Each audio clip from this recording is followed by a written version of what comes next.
Okay. We're hoping to watch it later. Okay, welcome to the April 27th Finance and Audit Committee meeting. We'll call the meeting to order. Do I have a motion to adopt the agenda? So Second, second. all in favor? Very Could I make a suggestion that we add a very short closed section at the end of the meeting solely to deal with the closed minutes that we have, so that we can clean up as many minutes as possible. So, but we would need to do that in closed. So I would see that as the only reason for closing at the end of the meeting, but just to get that done. All right, is everyone fine with that? Yeah. Okay. So adoption is amendment. Agenda adoption of the agenda. All in favor of adopting the amendment? Good, carried.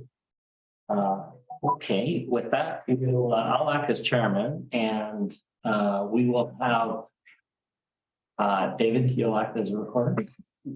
Okay. Recording of the minutes, you mean, or the? Yeah, recording of the minutes. Sure. Okay.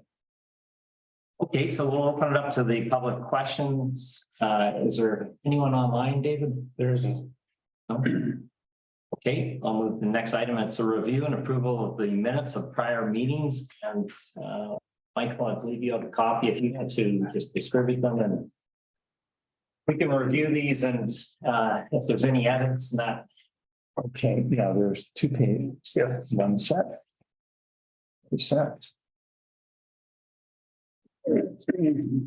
Maybe these have been amended from what you received. Oh, no, I'm sorry, you didn't receive. I don't think they did. I didn't. I had passed them up to the reporters, but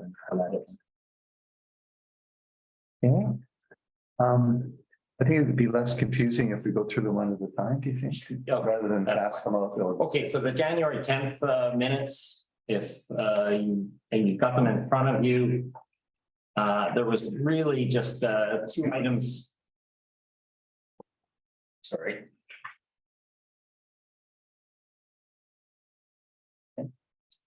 Hold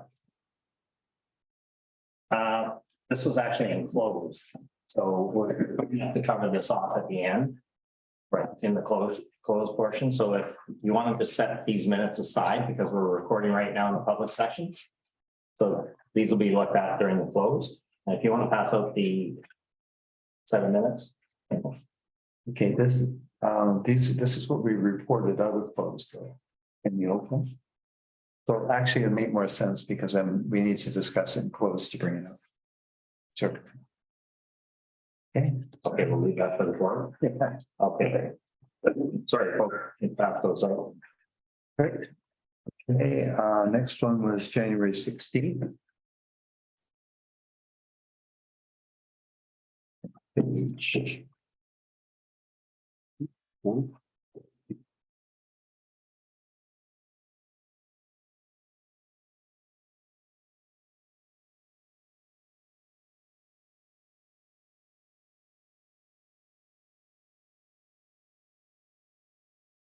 So once again, this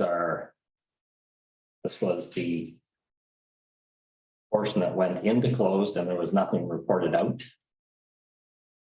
So we can cover that off and closed as well. Could be to accept these minutes. That's what happened that day.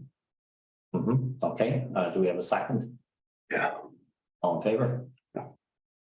Very okay.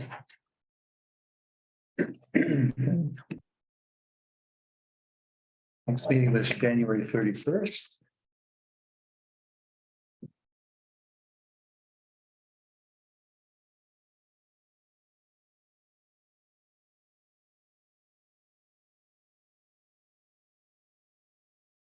Okay, January 31st minutes, there was no recommendations made, but there was discussion of financial matters and the budget updates. Any edits or comments? Any of this? So discussion of updates. Yeah. Move acceptance of those minutes or adoption of those minutes. Any edits, David, that you don't like to make? No? No. Okay, second. All in favor? Aye. Motion carried. Okay, so that was 3 meetings in January. February 21st. Okay,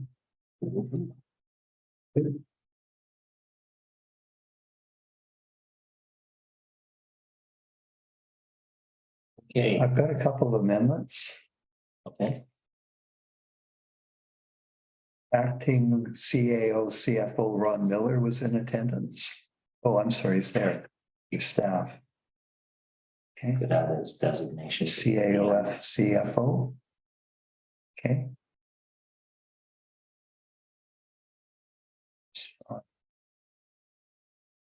Notes said that we discussed the timing of the audit. So I'm wondering if we could just Add in. add C audit. But basically it was updates and so on. Do you have any? It says that they recorder on that one, but there weren't any recommendations that I had in my notes anyway. Yeah, I don't have any notes on that as well. Okay. Okay, I'm gonna add C and we'll put discuss timing of audit. Okay, As new business? yes. C timing of. Okay, motion to approve those with that amendment. I'll move. Second. All in favor? Aye. Opposed, carried. Okay.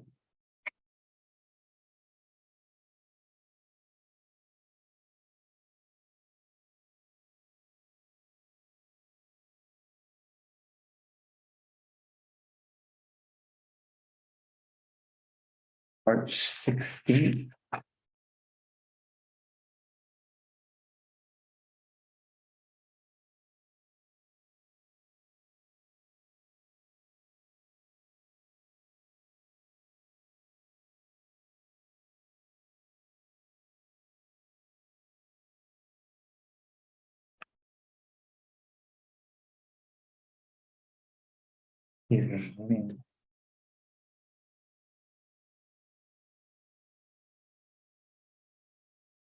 So one meeting after this, March. Yeah, there's one more after that on Good chair.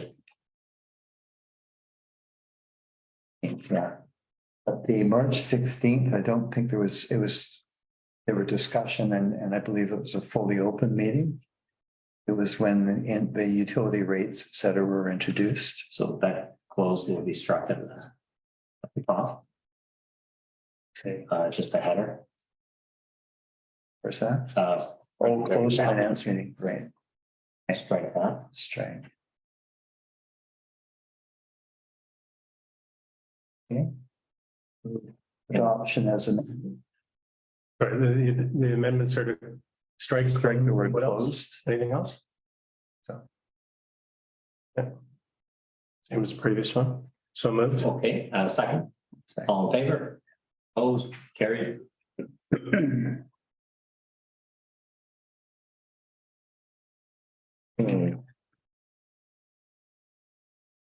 Last one for now. April 17th.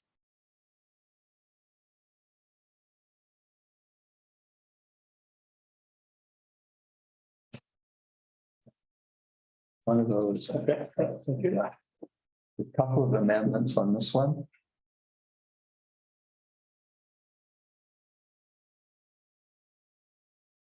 Yeah, I showed that you were not able to be here. We also, Put chair behind your name there, okay, in brackets. okay. Glenn Barr joined us as a guest for that meeting. Okay. Yeah.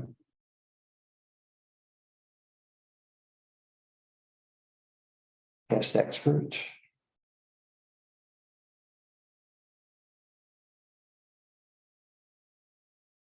Joe was at that meeting?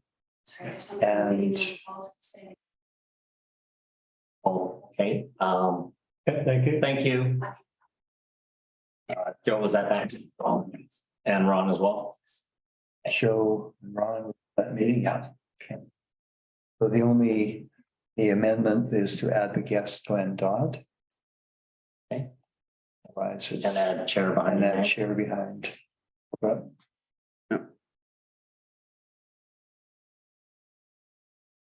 Okay, Adopt. second, Second. all in favor? Carried.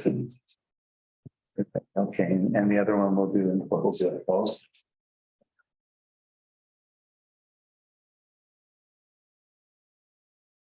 I should get some minutes caught up here.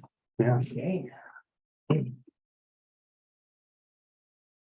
All right, we'll move to number 4, and just a few comments. In talking with our advisor, there was recommendations that we distribute the budgets through the village website and solicit feedback. So I was looking to see this guy. We put a high priority to get in to set up a budget at lionsbay.ca list of feedback. We'll include that link in the village update tomorrow. And we will post a draft of the materials you're seeing today for public comment so that we can receive any sort of feedback or questions and then address the written validate. okay, that's fabulous. And we just ensure that anything confidential in nature would be. Yes. Basically what would be provided is the materials that have been provided to the council and the finance committee. Redacted for any confidential information. Okay, that's fabulous. And the feedback would be moderated. Yes, yeah, so our plan is so any sort of feedback would come through directly to Ron Heller or myself, so we can be quick to action upon any sort of questions and address that with council or finance committee as we move forward with getting the budget finalized. That's great. And I guess the intention is obviously get any feedback on what villagers would love to see, whether it's more maintenance on the roads or maintenance on the landscaping or other areas, bridges. Absolutely. And so what's going to be shown is basically what happened in 2021, 2022 actuals, 22 budget and 2023 budget. So people can see kind of a trend line.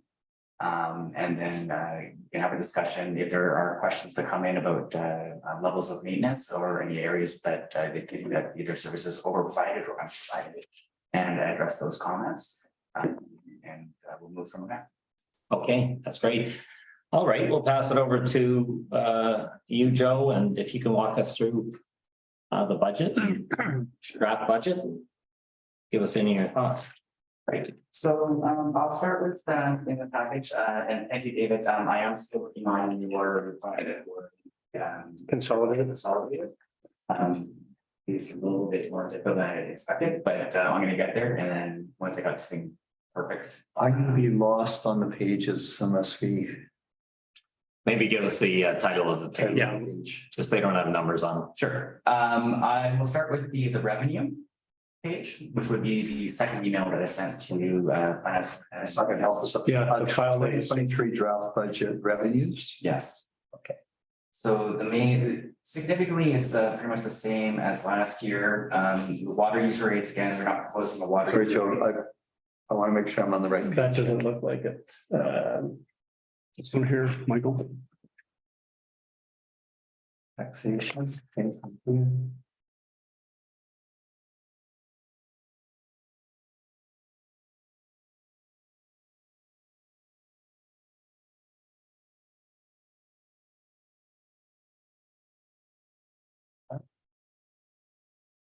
Okay. There, great. So I think this was the revenue one is a 3-4 pager. And so I'll start from top to bottom. So taxation, general municipal property tax reflects a 7% increase in property tax as budgeted. Other revenue or taxation areas are left the same as last year. For utility fees and rates, as previously discussed in our utility discussion, water user rates remain flat. There's a 5% increase in sewer user rates, and then solid waste remains flat. Okay, and the thought behind that, I don't want to put words in your mouth. My understanding is the thought behind the 7% and 5% is inflation. For sewer user rates, it's yes, inflation, and then for property tax, building into long-term infrastructure projects. We're building up a reserve for that. Yeah, okay. Okay, Mr. Chair. Yes. Just for my own operational understanding, the last word that I heard coming from council was an across the board 5% increase on solid waste, and is that no longer the case? Yes. yeah.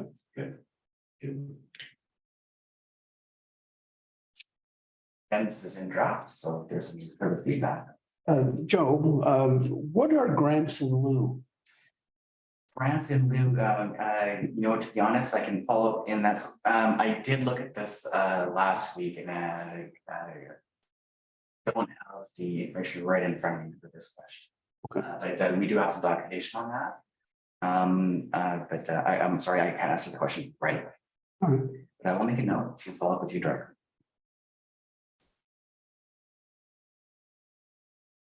Could I just ask a couple of questions? The infrastructure levy will generate with 10% of total taxation, right? Or village taxation.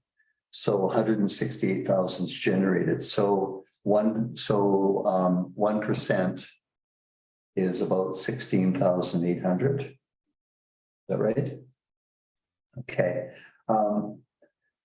And I'm wondering if our revenue includes the additional income that we're receiving as a result of the large amount of money that we put into a better rate of return, which is returning about $95,000. The 2% on the investment. The difference between the roughly 3%, roughly 5%, right, generates about 95,000. So is that reflected in here? Or? It is not reflected. We had our meeting Thursday of last week, and we're just in the process of finalizing today our bank accounts to reflect the additional increase in that revenue. So that is not reflected in the current budget. Joe, can you just give us a little bit more detail on that? Sure. So we met with our financial advisor at Scotiabank last week. It was myself and Ron Miller. And we wanted to discuss what our current bank situation and fees were. One thing that we learned is that the village only operates and has forever only operated one savings account. And so to give you context, it's not a checking account, it's a savings account. So we were incurring fees between $300 and $500 per month to process checks out of a savings account. And this has been going on forever. So what the proposal from our financial advisor was to create a proper checking account so we can reduce our fees for administration of checks. What he's done for us is he's kept the savings account. He's turned the savings account into a checking account and then created a new savings account. So we can put our excess funds in there and earn interest without incurring fees by drawing checks on the account. As a promotional offer, we've been offered, instead of earning interest on our funds in the savings account at 3.5%, we will be earning 5%. So the expected increase in revenue for us is about $96,000 over the course of the year, just for that. The anticipated cost savings for not having to process checks through a savings account is about $4,000 on average. And so I think that was quite positive for cost reduction and then increasing just easy revenue for the municipality. And what's your thought about the balance in the two different accounts, the savings versus checking? I guess you'll just moderate that as you need it from time to time. Yeah, so the checking account will, we're anticipating to transfer funds out of the savings account, the excess amount, to a savings account and earn interest. We will use the checking account to cover our expenditures as required, and then do a transfer bank account to bank account if we need to cover operational expenses, which I think is pretty typical for any sort of company. just on a monthly basis? Yeah, and As needed. a lot of our costs outside of infrastructure are generally recurring. So we can plan for what we need to have in a checking account. And if you know, it's not going to be an issue to make sure that we're, you know, going into overdraft. That's absolutely not the issue. What we're trying to do is save on fees for processing and get some more revenue for the municipality for interest.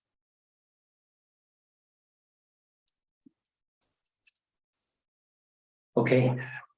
That's almost 100,000 savings. Yeah, good work. Okay, It is 100,000. it is 100, yeah. It's 96 and 4. 96 now. Yeah. Where did the 7% was, where did that number come from? Just, So I am honest, I did inherit this part. I would think that this was for my time. okay, So definitely up to discussion.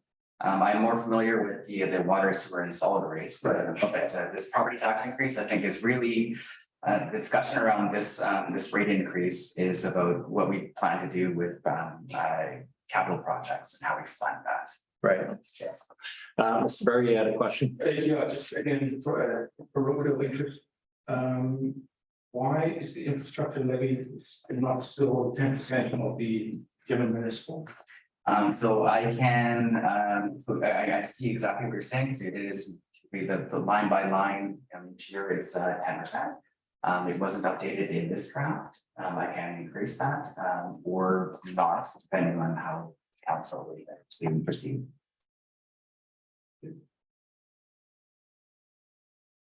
So just about the capital projects list, when I was looking over this earlier today, actually, just on the high priority items over the next 5 years, you've got roughly 8 million budgeted for the high priority items. Yeah.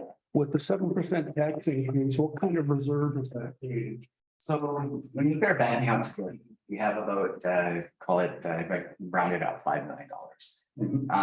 There's a percentage of that cash that's already been seconded or reserved for infrastructure projects. The difficulty is that when we're talking about which each capital infrastructure fund that we're reserving money for, I think the record keeping hasn't been the best. So it's hard to like at a glance say, okay, well, you got $5 million. Well, is that all free money? No. But I'd say about half of it is already reserved for existing capital projects that are on here. That's my other project is to provide some more transparency on, okay, well, here's the reserves we've built up in the past. Here's what we're actually we're saving, we've already saved for and funded for infrastructure. And then here's what we have to play with. I'll give you one example. In that cash balance we have right now, there's $497,000 that we received already as a grant from the government. And that money's sitting there, it's just waiting to be expended. I think that's a big project. Check my notes here. Oh no, 499 for Lions Bay Beach revitalization. So we've already got the money. That's for the building.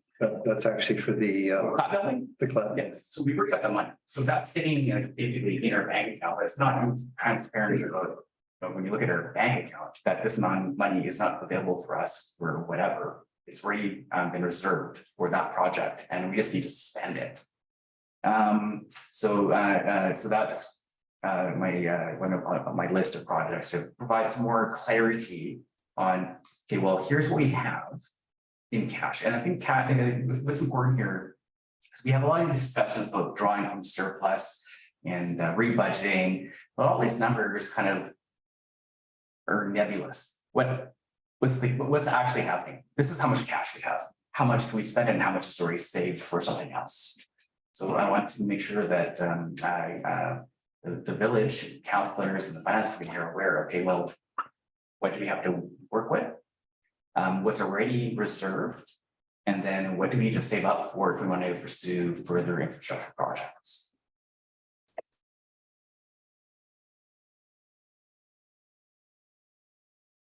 Is there, Mr. Berg?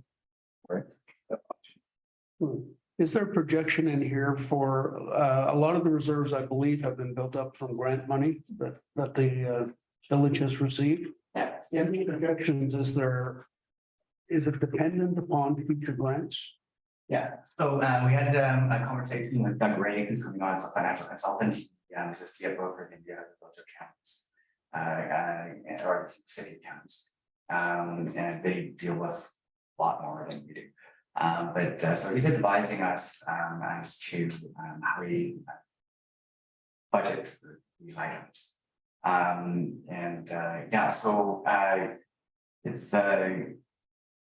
going to be diving into some of the numbers and figuring out exactly like how we get to where we want to go.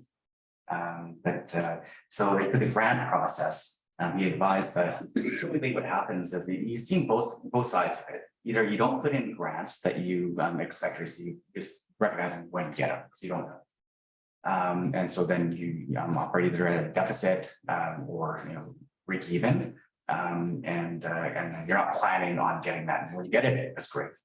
What we're currently projecting in this budget is applied for grants and received grants that have been approved.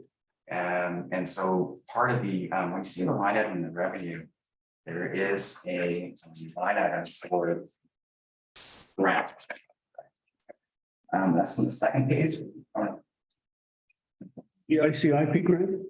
Yeah, so grants, draft product, but financial plan 2023-27.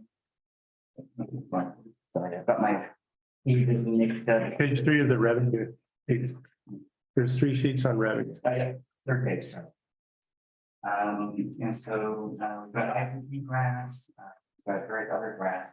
So what's being built up into these grants, $1.5 million are grants that have been approved or was applied for. So the caveat is that if we don't, for the ones that we've applied for, we don't receive, we're not going to be able to spend the money on that project we're applying for, unless we make it up with either source of debt or increasing rates for taxation. So basically, what it amounts to is here's what we were hoping to get. If it doesn't come through, we can't. Sorry, I don't see the delineation between the two. I just see everything under grants. It looks like those are all approved. It's my understanding that the grants are either approved or we've applied for. How do I look at the sheet and know which is which? I would have to give you another breakdown. How about that recent grant that was the $1 million? The Lions Bay revitalization project. No, I think it was the infrastructure. It was from the provincial government. The one that just came in. Yeah, the one that, in the last 6 weeks. Carl, did you have a question? Yeah, just several comments, some of them from historical knowledge and others from my debrief of the last week. So I believe the other grants number that you see there, 109, is a so-called DWIP grant that we applied for last year unsuccessfully. We applied again. I believe we are waiting to hear. This is the provincial federal part of a grant for what we call the Mid-Bay Drainage Project, which is a $1.2 million project, meaning we would have to come up with funding otherwise. So I think that you see the 109 twice. I think that was unsuccessful in the 22 budget, and we've applied again. Carl, there's actually a note, number 3. It's detailed on the next page what other grants is. Okay, so there's the those numbers are the legacy numbers. I think that 109 is a new number this year in that case. Because the upper baby watering main design, that's done. The design exists. Now we're waiting for $5.2 million in funding to do that project. In other words, going to hit done in phases. The FCM was done. I don't know about the 2 UPCM grants, to be honest. So just to get back to the reserve, I can shed a little bit of light on how reserves have been treated historically. Cash is just the money in the bank. That is the sum of unspent taxation and the grants that have arrived. Typically, if you don't spend a grant, you must return it. So we are quite careful on spending grant funded projects. We have unrestricted reserves, they spend them on anything, that usually a reserve that arises out of unspent taxation. We have special reserves that have very special terms associated with them. For example, when we closed the road allowance in Brunswick and sold the land for $1.2 million, the restriction there was any spending of that money had to be for, because it was ocean access land, it had to be for equal or better access to ocean, access to the same body of water, which is house up. So we spent 700,000 of that to acquire the parcel of land at the end of Brunswick Beach, and the rest is still earmarked for that purpose. That's not to say that we can't use it. In fact, some have argued that improving the beach park is improving access to capital improvement to house up. So that's above my CFO level, but that's something to consider. Gas tax reserves, we've never spent the gas tax yet. But that's ends next year, 24. So this is not balance sheet, but the gas tax number is quite high. Very low, and I don't know. Probably ahead. You know, it's approaching the biggest. That gas tax is supposed to be spent on road projects, but there's actually no restriction because it's a federal grant. The infrastructure levy is in reserve. It was raised specifically for infrastructure purposes, and we'll have terms on it. As you know, we are required to present the balanced budget. Municipalities, unlike province and federal governments, are not allowed to run deficits. So you sort of have, it's a little bit of a chicken and egg thing, and if the grant does, you have to put it in to show that you have a break-even budget. If it doesn't arrive, you have to fill that product. So Carl, what you're saying is there are some restricted grants that are going to expire in this term. Reserve. It's in terms. Yeah, well, specifically the gas tax. The other one, most grants, like outside grants, if you don't use them, you have to give them back. There's a window though, and it's usually pretty inextendable too. And it's, Yeah, sure. But the reserves that are for a specific purpose, they have to be spent next year. yes. Only one I'm aware of that has to be spent by the end of 24 is the gas tax. And it's substantial. The reserves are our reserves. So Yeah. infrastructure, maybe that's up to us. So Right. it's called the ocean access land reserve. That's up to us. I mean, you know, finding something that meets the terms of the legislation might take a while. Well, the other thing is that there could be some priorities that we have to identify in here that have to get into this budget for this year. Sure. Based on, There are multiple. There's reserves, the terms of which are understood. They all produce cash that's the bank, and there's nothing to stop us borrowing that money from ourselves. As long as we keep track on the balance sheet. that's interesting. And then, you know, your method of paying it back is the other side of it. You're borrowing from yourself, you got to pay it back. So the interest rate is normal, but you still have to show these. Yeah, right. Thank you. In October, though, we borrowed $250,000 to buy 2 pieces of equipment from the municipal finance authority. So I'm wondering, I'm not clear. I think looking at it down the road, should we be doing that or should we be borrowing from ourselves? That's a policy discussion. Yeah, exactly. Yeah. But we are borrowing, you know, we're borrowing money to do something. So. Okay, Joe. So, grants there. External borrowing, we budgeted $100,000, that on the actuals in 2022 that didn't. Was just been very forward, we may or may not do that, that's up to. Stating, so as we want to or need to pursue additional funds. Most of these numbers are quite small. If there's anything in particular that you'd like me to follow up on, present more notes on, I'm happy to do that.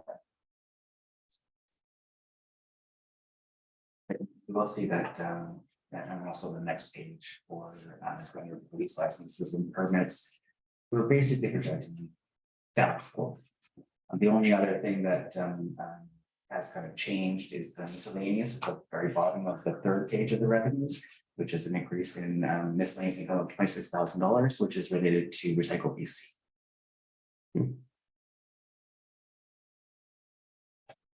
Mr. Chair, one suggestion more. Carl? The discussion at the operational level around parking fines has been that we would seek to avoid people rushing around looking for parking at speed and increasing frustration simply by putting on the permit required signs an additional sticker saying $250 fine. We think that will eliminate a lot of people trying to park there, but of course it will also impact revenue. So I just caution that if council elects to go that route, that 135, sorry, the other one, the fines, 125, it might be significantly or like significant. The question council has to answer is, do they want to govern behavior or restrict? Okay, We can fix the people who don't like lines pay very much with a sticker.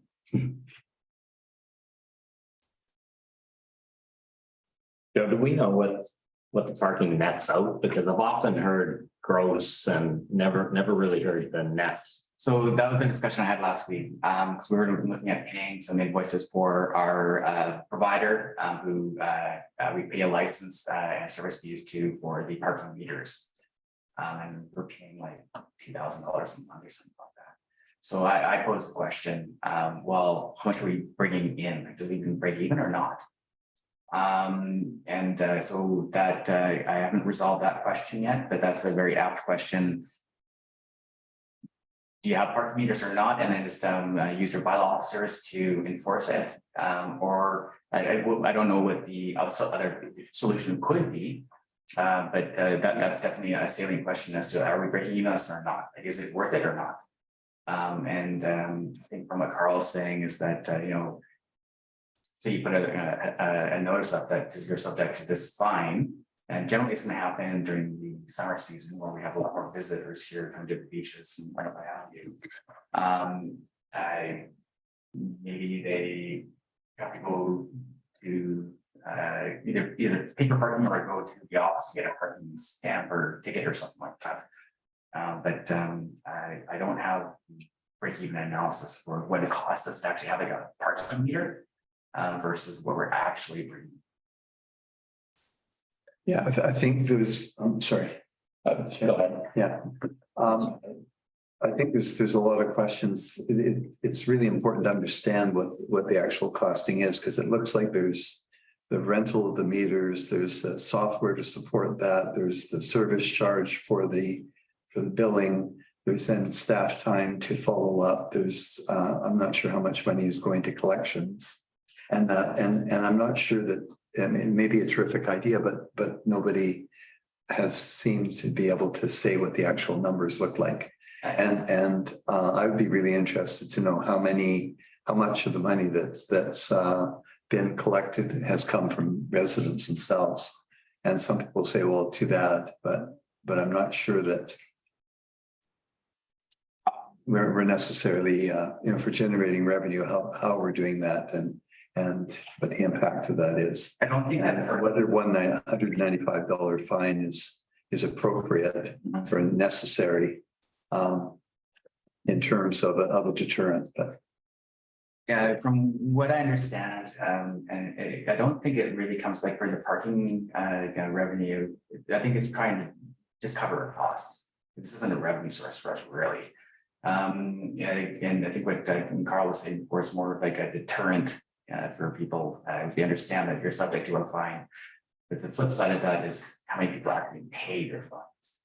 I've had numbers of tickets, and if they're outside of a different community or whatever, yeah, forget about it. Never paid in. It would be nice to have a breakdown of that, and I don't want to be critical of it. It just to understand it. It would be nice to know what the net is, the gross, and of course, some of those fines that are farmed out to other parties. I've heard that it might be a $200 fine, and once you send it to a collection agency, the amount that comes back to the village is quite small. So just understanding what the loss of goodwill and just everything in detail. And I don't want to be critical of this, but I've always heard it's a big money maker, and I'd like to understand a little bit closer. Carl? Well, so let's not get confused between fines and parking revenue. Parking revenue is real money. My understanding is that number is net of the cost of the parking service provider, but not including the BEO, bylaw enforcement officer costs. So those numbers that you see there, 135, that's a real number, to be offset by the cost of enforcing it. Meaning, if somebody overstays the welcome, then they will get a ticket. The ticket, the collection is good.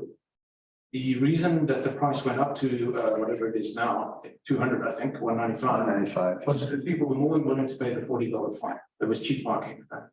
And so to actually provide a deterrent, the fee was raised, but nobody knows that. 200 causes a lot of resentment. Hence my sticker suggestion. But parking is, it was never intended, the original plan, the parking plan was not to make money, it was to control behavior. It has turned out to be that people are willing to pay the fee to park where they park. And there's some opportunities to premature to even say what they wouldn't be in play for this summer anyway. But that 135 is good. And the fine, that represents $125,000 worth of angry people. And I would suggest that, it's up to council, that number could come down by actual prevention measures rather than revenue gouging measures, as one hears. But fines, of course, need to be set at a level that is an effective deterrent, because $40 was not. Right. Yeah. I think there's somewhere in there, it's the somewhere between 40 and the 195. I think it went to a 195 during COVID because there was just so many people coming in, and we also had funds to enforce it as well, which everything's kind of rolled over. Which I just want to understand it. That's all. Yeah, understanding it is important. I mean, the finance committee is not really necessarily the people to put some of this recommendation forward, but I can tell you that I don't think it looks good on Lions Bay at all. And if we can do some more prevention, whether it's stickers or what have you, but what did you call it, Carl? $100 and something thousand of discontent, or Anger, yeah. of anger. And, we don't really need that. Why do we need? Yeah. Let's deter, but not gouge. There's also some confusion as to what permit parking and what pay parking is. So somebody will pay for their parking and then park in the permit parking and get a ticket. There was a big discussion around the wording of permit versus decal versus whatever, because the parking committee at the time was concerned about exactly that people would think that by paying, they have bought a permit. Permit, yeah. The ticket that they buy is supposed to say this is not a parking permit, but now it's gone virtual. There is no paper anymore. The signage at the meter, to the extent that people read the signage, because there's, I don't know if you look at it, it's like the Old Testament. There's a lot of it. In there, it says you are not buying the permit. Yeah. The permit signage is supposed to say annual permit required, and then the decal is supposed to say annual permit, not this resident distinction, because what is that? But that's sort of been that, over the last 5 years, that's changed. Again, if council elects to put a parking committee together, the whole idea about. I thought there was a parking committee. It's in the process. It's not stuck yet. Yeah. But that needs to be looked at. But anyway, those are. The public works is, very much at the coal face on this one. Right. So we have a lot of input and observation. If you read the bylaw enforcement officers' reports for the last 3 years, they're quite revealing. They are actually the people dealing with satisfied parkers and dissatisfied parkers. And there's a very small line between the two, and it's up to council to decide what they want. I mean, previous councils have been happy to have irate visitors and receive the revenue, but that's a policy decision. We can do either. Yeah, okay. Yeah, sorry. You know what, we can. $125,000 income, but at the same time, we were losing $100,000 in interest in another location. So I think we just really need to look at the overall operations and, how, what makes sense. That's interesting, though. Good to hear from the Works Department and, guys on the ground and on the front lines. They understand it better than anyone, so. Okay, Joe? Would you like to move forward to, would you like to cover the capital request first or just the departments? But you should have a kind of bylaws. Let's go to capital. Okay. And Carl, we can talk about here. Okay, maybe if I may, Mr. Chair. Yeah. Definitely. Which sheet are we going to be? So we've got the one page here, which is 2023. And then we have a 5-year plan with a lot of detail, which is the 2 page. Yeah, thanks.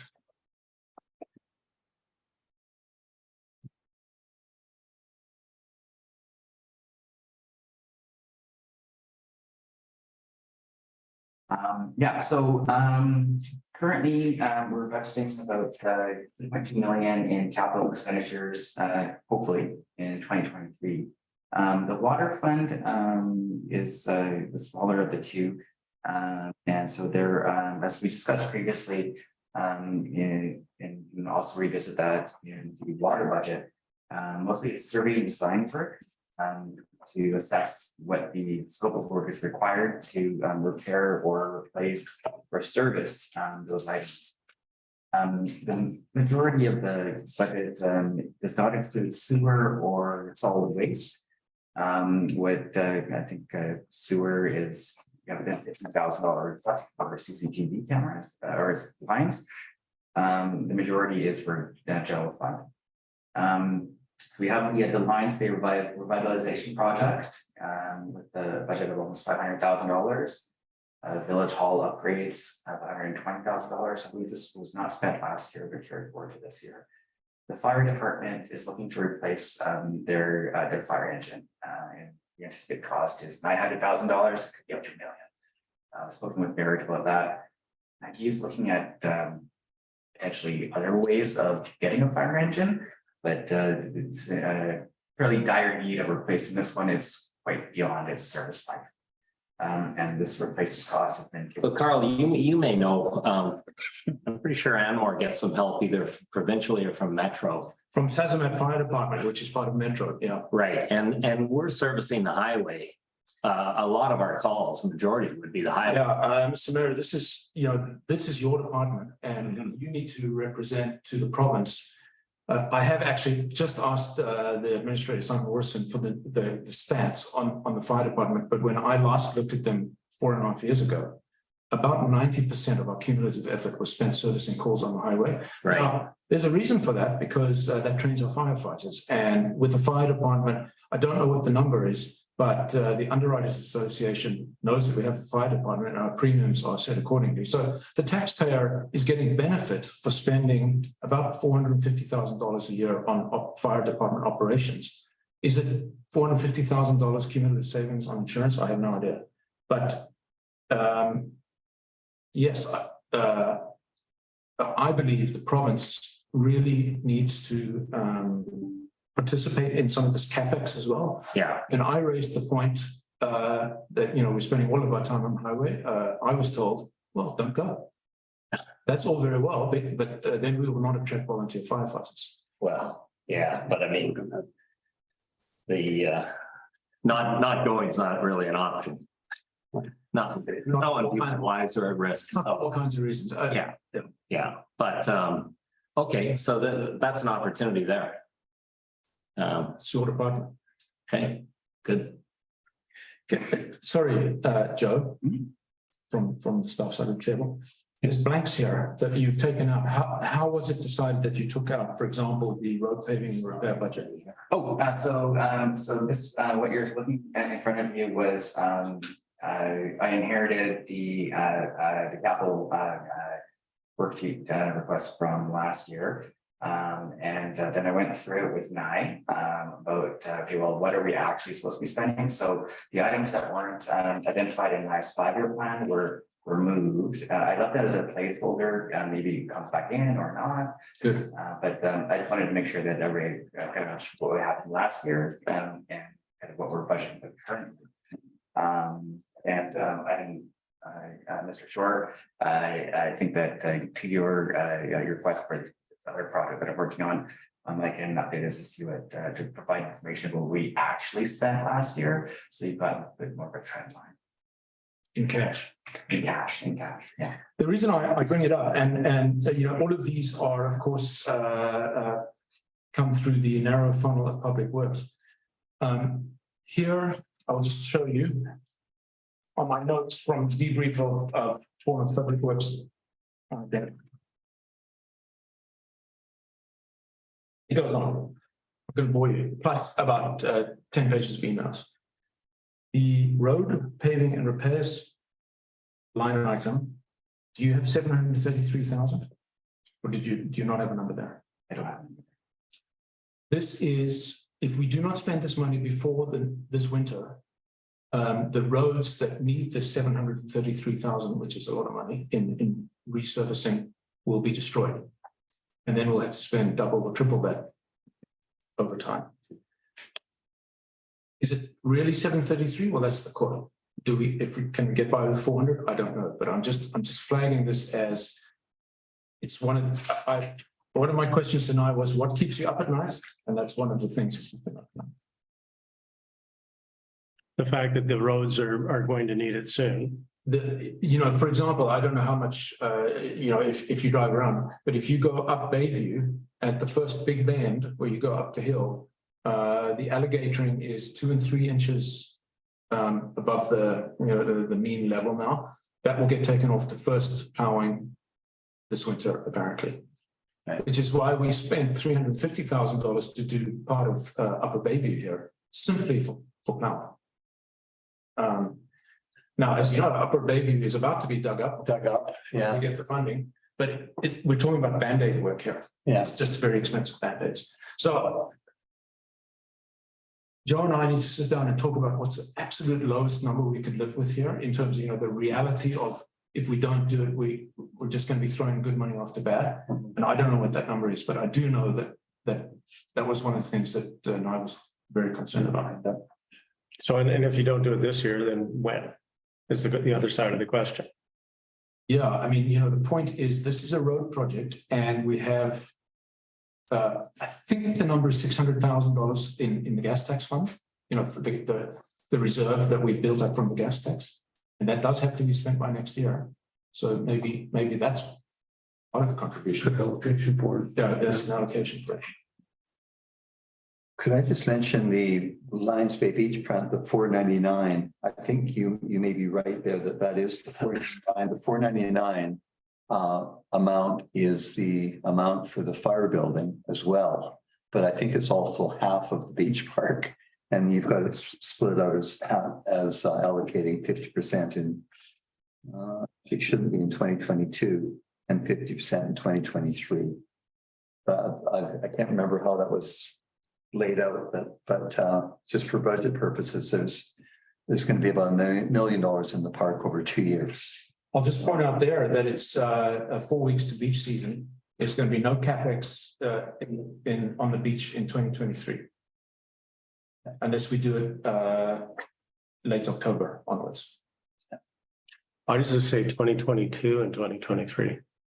Should 2023 and 2024 should I think that's probably a legacy because the grant actually was received in 2021. Yeah. So it's supposed to be spent last year. The beach, I think it's good till 26. 26 late, yes. But you're correct, that should be 2023, 2024. Now, yeah, it was correct when it was produced last. Yeah. The village hall update, upgrade number 120, I don't know what that is. And I didn't mention it once. So that would, as far as the public works concerned, we'd have to understand what that is. It's a replacement of oil furnace, the heat pump, new hall windows to reduce reliance on fossil fuels. High priority that is, but that's what it's really. Is that fundable with any sort of green grant?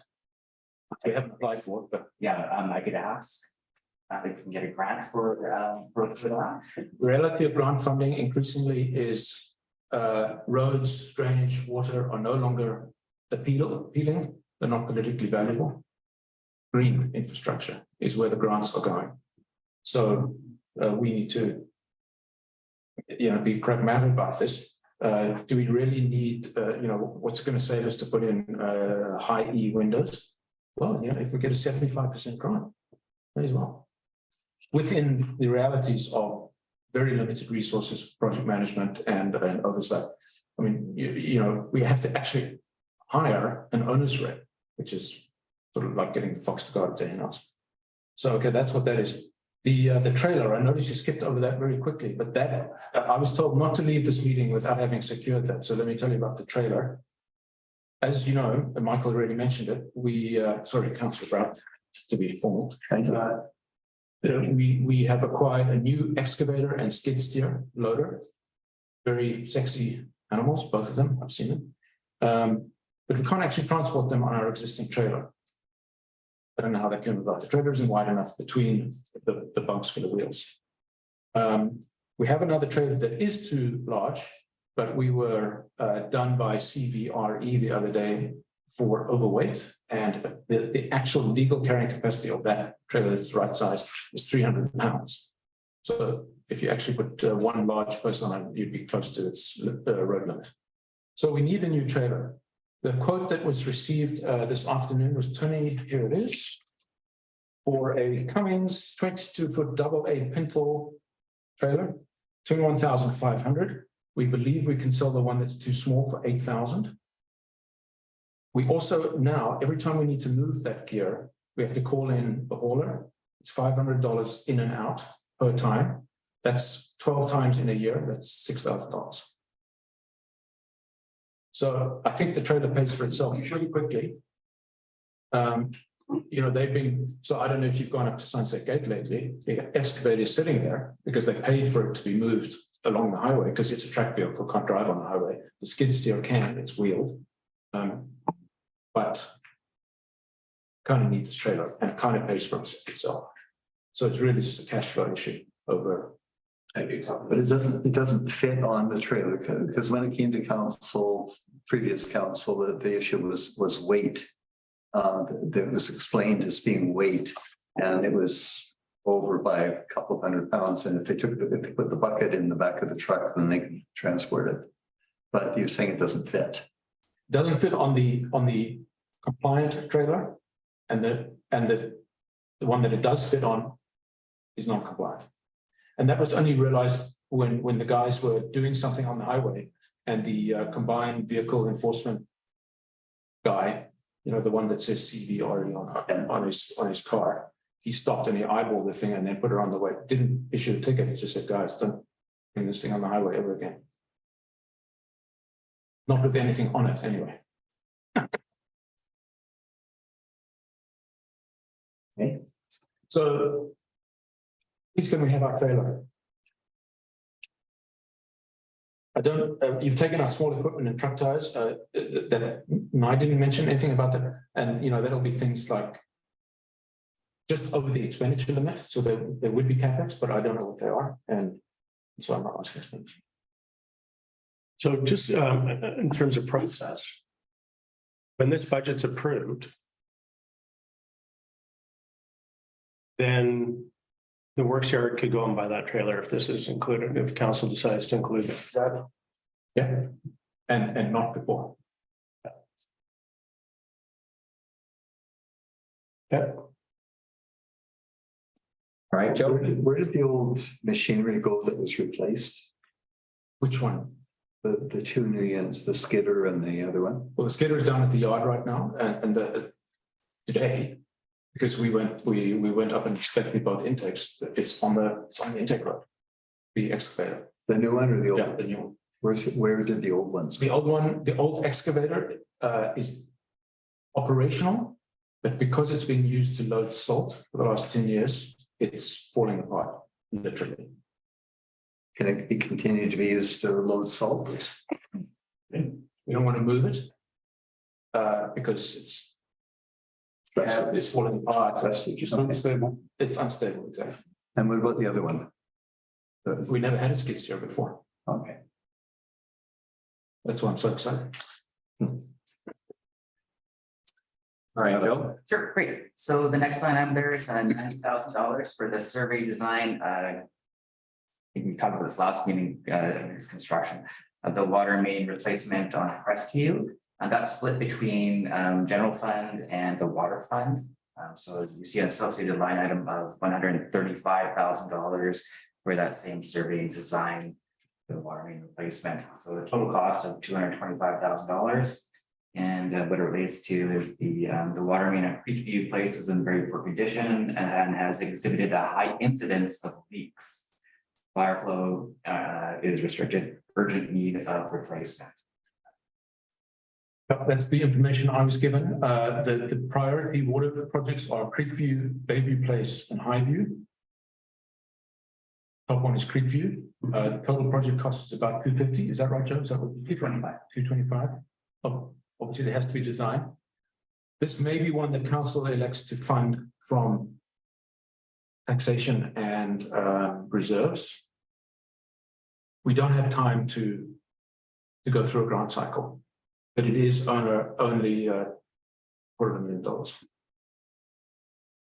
The Creekview water main is all of the things that Joe said. The water quality is also poor. You know, if you live in a part of Lions Bay where the water coming out of the tap is good, that's great. But Creekview is not one of those. The water is slightly discolored and has high iron because it's an iron pipe. So the Creekview project kind of has to be done. How funded? It's a council decision. But it's not going to be grant, I should say. The next item is the $40,000 for the survey and design of the water main replacement for Highview. Just mentioned, so that's also split 50-50 with water. Total cost of $80,000. That's just design. That's what the, you know, shelf ready, shelf storage on the shelf, shovel ready plans.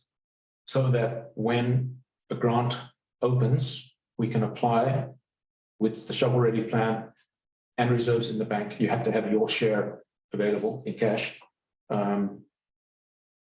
Unfortunately, there's not a lot of new infrastructure grant programs coming down the pike. So this may indeed be one that we are going to have to raise funds for, whether that's, I mean, there's only three ways to raise funds.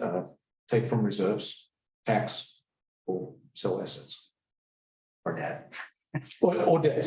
So the thing is, perhaps, Mr. Chair, if you'll indulge me, the infrastructure master plan, which I meant to bring and slap on the desk because it's such an impressive document, identifies somewhere between $25 and $35 million shortfall in infrastructure spending. Let's call it 30 in round numbers. Over time. That is money that should have been spent already. That is not money that's going to be, that's not nice to have, that is must have. The only question is, how much time do you have? And the answer to your question is about 10 years. So that money must be spent over 10 years. Philosophically, you could say prior taxpayers didn't fund that money. Current taxpayers must. Future projects like, you know, a pipeline to metro, like, you know, some sort of future project, that could potentially be funded by debt because that's future taxpayers' benefit. This is stuff that if we don't fix it very soon, is just going to get more and more expensive. There's, I hope the bridge numbers are in here, the bridge end numbers, because I don't even know that I would have had a chance to talk to you about the bridge joint project, but the new more realistic projects just come in. If we don't do that, that's fine. The bridge is not going to fall down, but they're going to be 3 times as expensive to fix next year. And that's the quandary that infrastructure has always been in Lions Bay. We didn't invest when it was time, and now we're paying the price. To the tune of, if you want the round number, $30 million. That needs to be raised by current taxpayers. There's a couple of line items at 17. I don't know if those are the ones you're talking about. 17 and 17A and B. Oh, it's not that sheet. I don't know. The schedule, sorry. I'm looking at this somewhere. Okay. Thanks, Dave. So 17. No, that's inspection. And that has been done.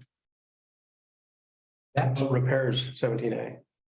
17A. And No, that was, so we did a bridge inspection report in late 2017. The report came out in early 2018. It essentially gave all our bridges, every single one of them, kind of clean bill of health. Lo and behold, 4 years later, several bridges are in dire straits, including the Bayview driveway bridge over Alberta, and every one of the remaining 8 bridges in Lions Bay. The bridge right here, I'm pointing down onto Center Road, as you know, keeps getting patched with asphalt because the asphalt's coming out. The bridge joint is gone. So you have a deck sitting on an abutment, and then the deck butts up against the rest of the road, and in that joint, you have to put an elastomer. Like pretty soft rubber. Why? Because the bridge expands and contracts cold and heat. That elastomer is long gone. Water is getting in there and cracking off the asphalt every time. The council approved $150,000 budget for this last year. The more realistic budget has just come back through the designated engineers who are called ISL. The new number is 325. okay, so that's 17B and 3. And currently in this budget is 2026. And you're saying that it's actually, So I asked ISL about this today, and he said, yes, you can delay. There's no safety aspects. You're just going to pay more. So this is potentially one of those nice to have. It's just a case of what appetite does the village have, and that's for council to decide, to spend money now. Because if you spend it now, it's going to be half what it would be. And I mean, in current dollars, I don't mean inflated dollars. So that's the bridge project is. I also fear that when we start opening it up, what they do is they jackhammer the joint out. I think we'll find exposed rebar, which then what do you do about that? Do you have to regrout the rebar? Do you have to dig back and see how bad it is? Because the salty water has been getting in there a long time. We may find more problems that may, for example, as we discovered with the Bayview Bridge, you can't even put it back together. So this is a difficult project. Needed to have the bridge report, to be fair to the bridge report that was commissioned. I don't know if you remember seeing, there was a snooper truck, and the guy stepped in a bucket underneath and he looked up and then he hit bangs on it with a hammer. Not very hard because he didn't even manage to break through the paint on the Bayview Bridge, which was completely rusted through under the paint. But at least we have this report, which I'd be happy to provide, but maybe it's a level of detail you don't need. But it did say that this work needed to be done in time, and now it's potentially time because the engineer who was engaged, ISL, to scope up the cost, initial estimate 150, new estimate 325, is saying you guys kind of need to do this now. All right, bearing in mind, we need a budget early in May. So if you want to put in, if you want this project this year, it's 325. And back to the $1 million grant that the government's promised us. what's that available We've for? got to make, we'll make some decisions on how that's going to be spent. Whether it's going to be something sexy or whether it's going to be filling in the cracks in the bridge. It's you guys, as soon as you heard elastomeric material, everybody said, what the? Well, sure. Oh, but that and the rebar, like you said, as soon as you open it up, it's going to be more. I think this is all great discussion. It's going to have to be elaborated on more in the infrastructure committee, and but we definitely have to make some decisions here over the next 2-3 weeks. So And that's, forward, Joe. if there's any other questions, I think probably could table this and move forward. I'll just make a statement before, just a summary, is that you got at the bottom of that sheet, 2.2 million. But the reality is that it's probably more like 3.2 is what council should be considering. And the delta is the road paving and repairs at 730. The trailer at 21. And gross, break even. Net after the, sure, but and then this bridge repair at 325. I mean, if you're ever looking at something that's 325 today and 500 in 2 years and 700 in 5 years, you gotta do it. So you have the funding or the cash. Well, allocating it from wherever you can, but what I'm saying is, I think what you've got here is more like 3.25, not 2.2. Dan, I agree with that. And so, 2.25. It's at the bottom of this Yeah, one, that page, yeah. okay, 3.25. You've got about $1 million in between the bridge repair and the deck repair. I think that's what it's called. Yeah, I mean, that's, Road paving and repairs. that is about the unsexiest project you can imagine. And that's what I think we should be doing right now. We've got sexy going on the beach. And, unless there's a whole bunch of new revenue or grants or something coming through, I think that's kind of where we need to be. Yeah, I agree. do you recall when a night ago the rotating repair? I think, frugality, Yeah. I think. It's where's it's not on budget here presumably, but the Baby Bridge. Is that anything happening with that moving forward? Or? I have to meet with a few people, but to the extent that, I obviously asked him about, I have copious notes in various places. Because, I was writing this stuff. Probably not a great time to ask you.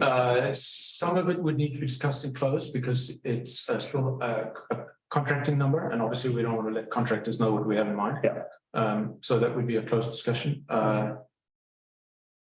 Yeah, in fact, right now we're down to what is it going to cost and who's going to do it, and that's a closed issue because obviously competitive bid situation. So yeah, maybe we can defer that discussion. Yeah, for sure. Thanks.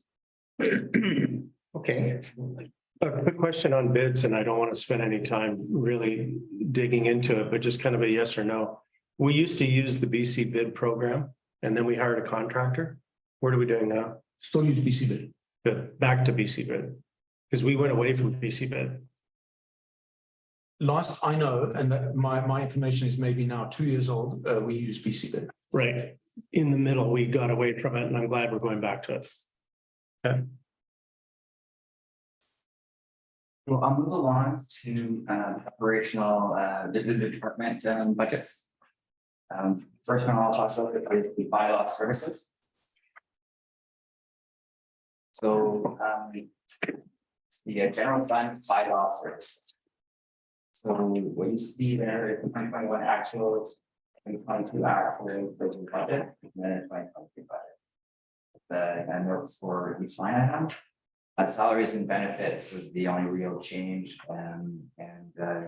it's basically an increase for what we expect the bargaining agreement to come into play with. We met with the QP last week and basically are waiting until they finish off their negotiations with the city of Vancouver before we set our rates, but we're expecting about a 3.5% increase. And so that's what's reflected in the change for salaries and benefits. We're keeping the service level exactly the same as what we've had in previous years. We have one full-time bylaw officer and then 2 that would come in for the summer season. And we've estimated their rates based on a 3.5% increase on the new union agreement. In terms of the bylaw, I think this is the first year that we've had the bylaw officer between October and April. Is that the first year? I believe it's the- that is. Yeah, I'm not sure. That's something I'd like to we ended up beefing up our bylaw services during COVID, and then everything seems to lever one way. So I'm just, I think it's really critical that we ask questions as we're moving along. So Sure. I totally get, where you're coming from and what's happening, but I think the council will need to look at the various service levels in different areas. Oh yeah, definitely. Yeah, so it's really a question of, do you want to keep the service levels that they are, or reduce them? Is too much, or do you need to increase? Personally, I think the parking committee has to make that decision. Yeah, they're going to get into it. Yeah. All right. If there's no questions, let's pretty simple. I'll move on to general fund administration. As we have 2021 actual, 2022 actual, the 2023 budget, and then the 2023 budget. So I have a number of notes here for variances. Some of those I think are going to be redacted ultimately. When we publish so again, our plan is to provide a link to the municipality residents to do the draft budget. What will be shown is the actual the numbers, what happened in 2021, what happened in 2022, what we're budgeting for 2023, the confidential nature of the notes, and what have you.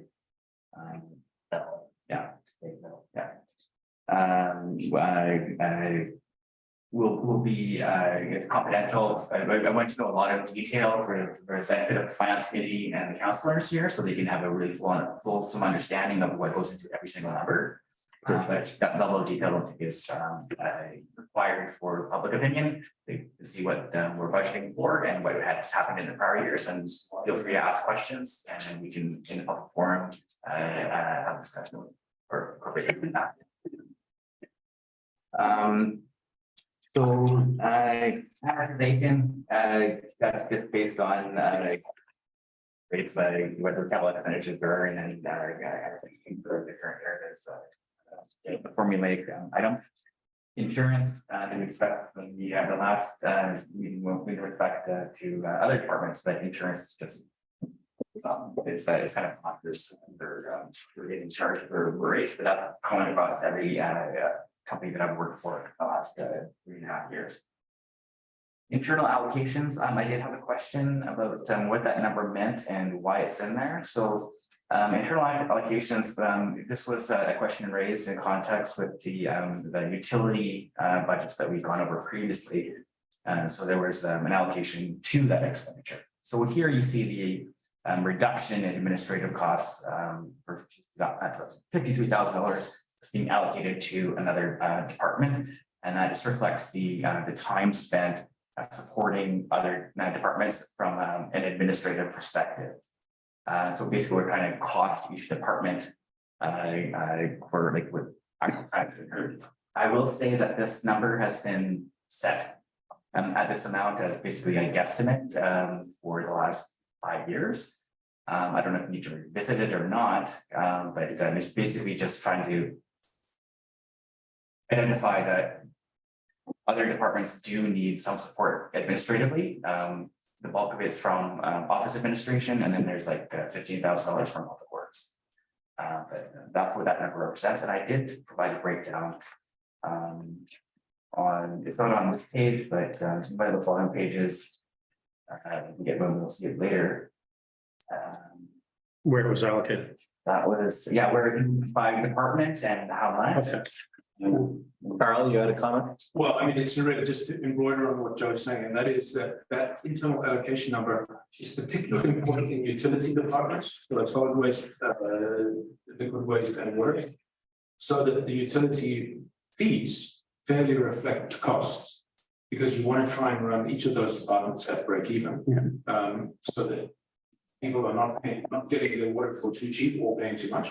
And for all 3 utilities. So Joe's right. I think that number hasn't changed in a very long time. That might need to be revisited. Very hard to administer, and you don't want to. We've already got enough administrative overhead. But I would suggest that those numbers, that 53,000 is quite low. I would suggest it's going to be more like 153. But it's important. The rate's been set for 23, so it doesn't matter. But maybe next year. Good point. Good note. So the breakdowns we'll get into later, but that information is included in the notes to the water budget. I've included also in health allocated to the department for the last 3 years.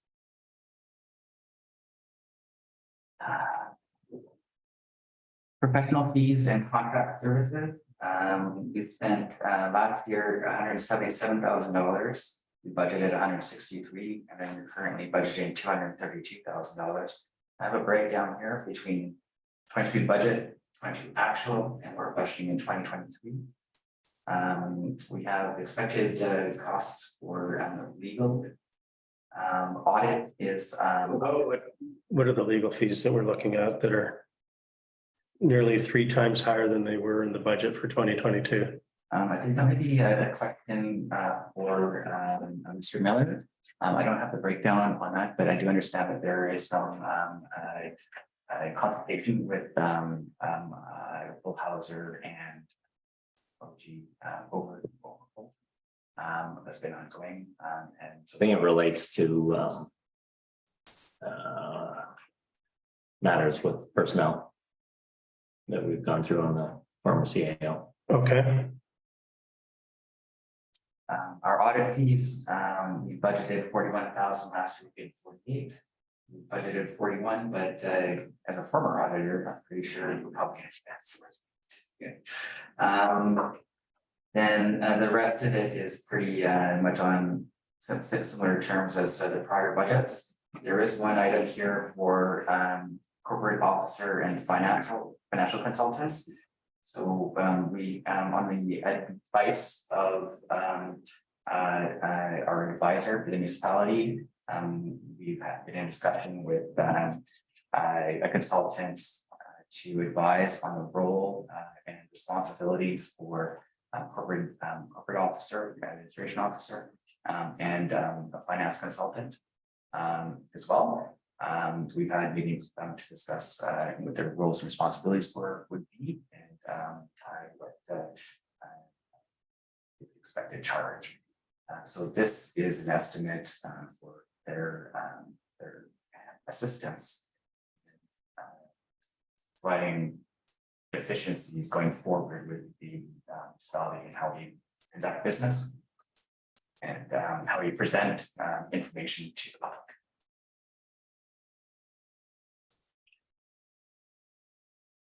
well, both of those, the legal and the extra consultants, are definitely the kind of direction we were hoping to avoid.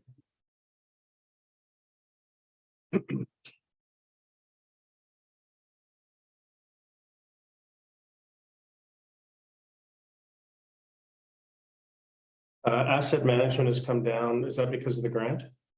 Yeah, so those funds were expended in the prior year. So the remainder is just what wasn't spent in the prior year. So the 15 grand plus were expended. It was budgeted in 20.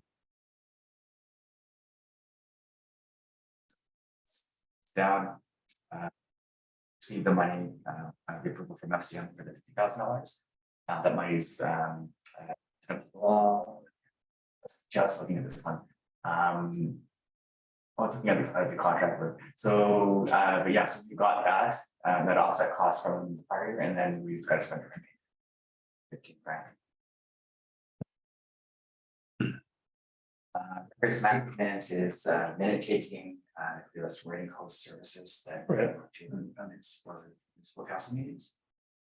And then building equipment appraisals, we offset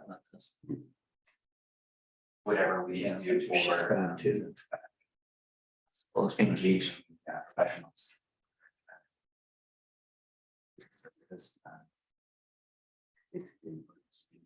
Same budget compared to, we got slightly to 30, over double from the budget at the actual last year.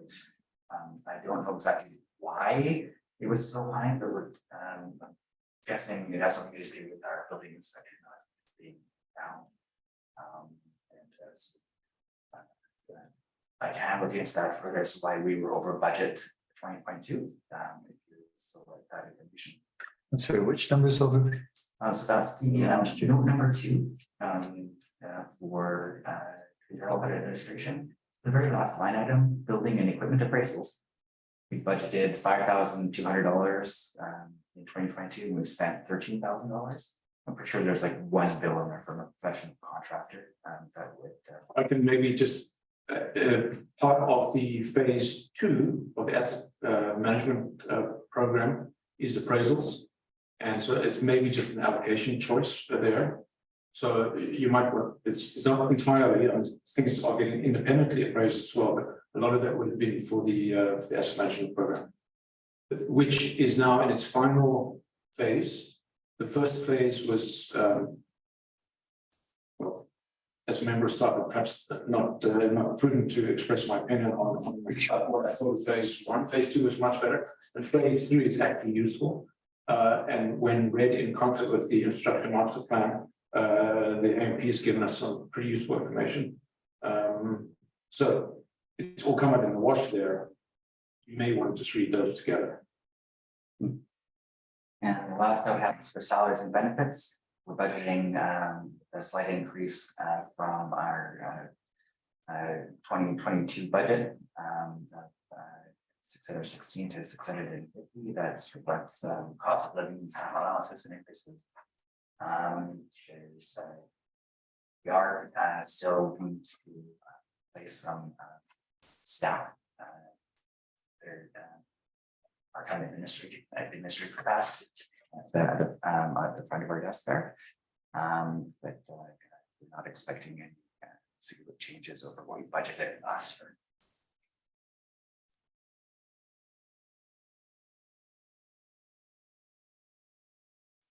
And then basically getting this budget through the big increase in legal fees and the corporate or finance consultants, I would take it that's kind of a one-off. Yeah, this is not a current position, we're contracting out just to improve basic best practices for the administration of budget landscape. So not something we're going to be ongoing in current. Yeah, okay. We'll get back to that 163. So the next page I direct your attention to is the general fund council.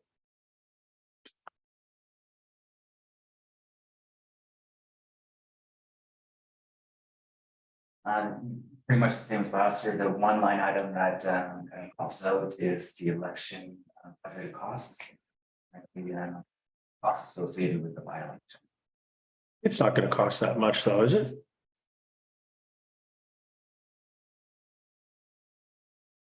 Original estimate we have was 30, but this is way over that. That's No, this is their contracting out. We do have Delta is 32.5. Yeah. But we're not going to spend 32.5. I think that was just a high number, but I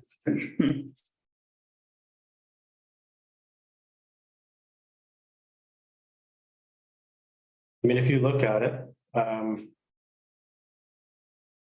the external fees we need to pay, we've got a lot of volunteers involved.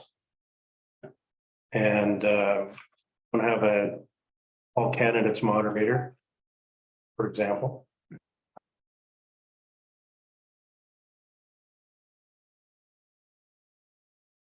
I think you know, whether or not council decides to knock the budget down, I think your actual is going to come in pretty close to 2022 rather than what you've got there.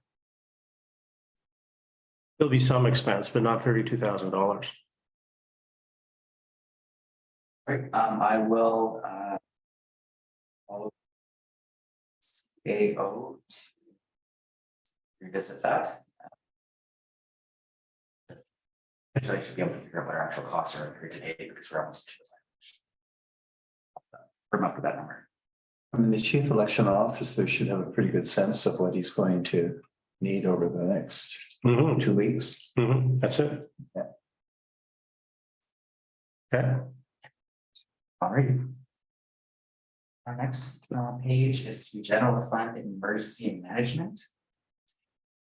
So we've got a reduction from 2022.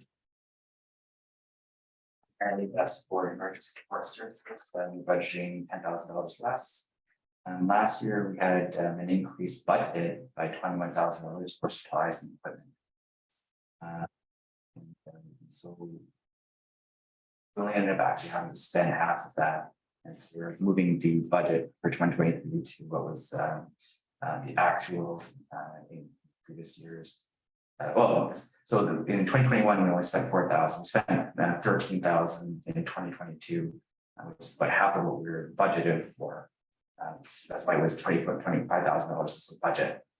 So basically, what the delta there is, call it $4,000 on what we expect to fund plus the remainder that we did spend last year from the 22 budget.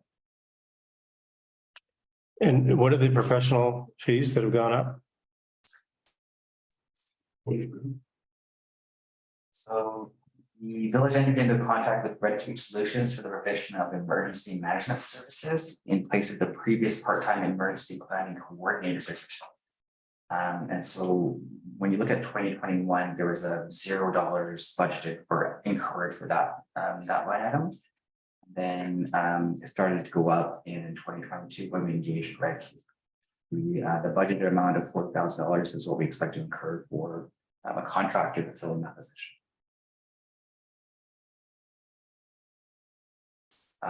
The offset is that in 2021, you see there's $36,000 in salaries and benefits that's not carried forward. Oh, that replaces it? Yeah. Oh, I see. Okay. That's pretty salient. Yeah, so the part-time employee replaced by a contract.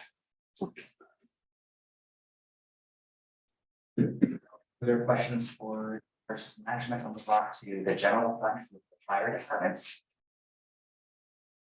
And sat down with our test chief and assistants and through this line by line. So for this discussion, communications costs are budget with the prior year, and there was it was $48,000 last year, but the budget was $51,000. The reason why it was lower than the budget was that Firefighters Day was canceled. So we're expecting to have that in the current year at some point. Note number 2 on maintenance, we're reducing the budget by $6,000. Last year's budget included $5,000 for burn building anchors. And while we're not incurring that cost in the current year, 2023 does include some cost for customization of engine 60 fire truck for decals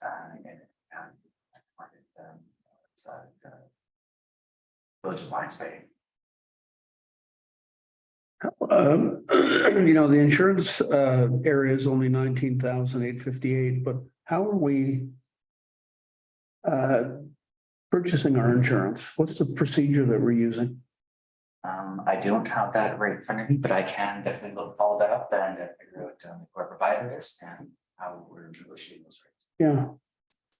I don't know if we're obligated, but we are insured by the MAIBC, Municipal Insurance Association of BC, who, because the risk is shared amongst 168 municipalities and underwritten to within an inch of its life, I believe the premiums are better than you get on the market. Then we could do individually, yeah. That's what I get that. Lachlan also said, who's in that industry, right? Yeah. He said that because it's shared, we're benefiting from the From the size, yeah. and the size, yeah. Okay, good. So note 3 is for material supplies and equipment. Last year's budget included certain items for directly the fire truck, ropes, lights, medical, decals, and what have you, dispatch radio, bullet trays for bed access. Basically, equipment needed to customize it for our purposes. Some of these funds were budgeted last year but not spent. So the current year includes those costs that were unspent plus 2% inflationary costs. Also purchasing medical equipment, such as airway suction equipment and split embolization traction equipment. I think they're could probably explain what that actually is, but apparently that's it's quite necessary for them to customize the truck. Okay, and hopefully this is going to come down again next year, because while it's only 15% higher than the last year's budget, it's like 50% higher than last year's actual than the prior year's actual. Yeah, so what ended up happening was we sold our old fire truck and we got about $2,000 for that. We bought a used truck from the city of North Vancouver for $10,000. So it's like a net almost not any difference. We have a newer model, but here are the costs calculated, and so it's a one-off, but they shouldn't be repeated. Okay, in addition to the fact that we're budgeting for a new piece of equipment as well. Yeah, well, that's a separate issue, so. That's a capital Yeah, expense. that one is like $1 million. That's- Right. That's not in here. This is operational items only. Well, and yeah, So professional fees and contract services, note 4, that's gonna go down by $27,000. well, it's going down to nothing. It did 0, yes, exactly. There's no planned activity for, the last year, the money was spent on community wildfire protection project. And that's been done, and then there's no planned activity for that in the current year. I think I've got a note 5 for training and development. Where it kind of jumps up is the, so 2021 actual, we spent $1,500, and then 2022 it was 15,000, and we're budgeting, which was on budget. And we're keeping the same budgeted cost as last year, pretty much similar to actual. The reason why 2021 was low was due to COVID. We couldn't actually conduct any training. Okay, so 2021 was the anomaly. Was the anomaly. Yeah. We were basically straight on budget for last year. But 2022 had some purchase of one-time expenses, right? The training and professional development line item.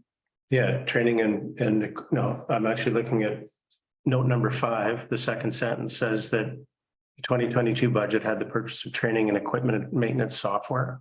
Oh, yes, That's that's the what the ongoing cost. I was asking Barry about this. So they're licensing for applications, apps, and software for the fire department. They expect that it's going to continue. But okay, that sounds like a really expensive piece of software. It's when you look at the difference, from my understanding, difference between 2021 and 2022 actuals was a labor cost, not so much the software cost.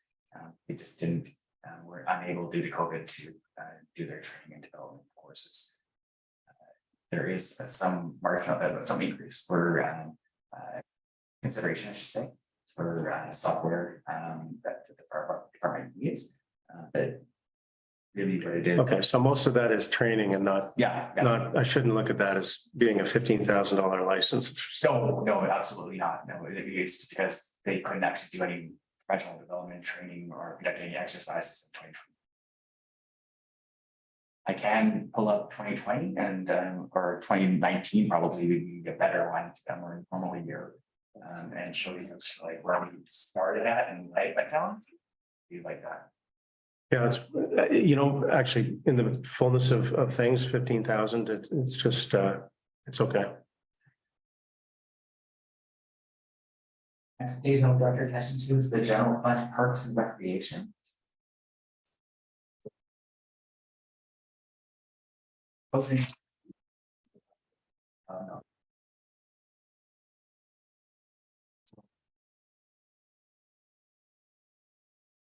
The 2022 budget, $74,000 included amounts for Loggers Lane culvert repair, irrigation, Helen Grove berm, and lawnmower, which were all completed in the prior year. So we're not budgeting for those in the current year. What we're budgeting for is basically the last year's actual, plus a bit of inflation.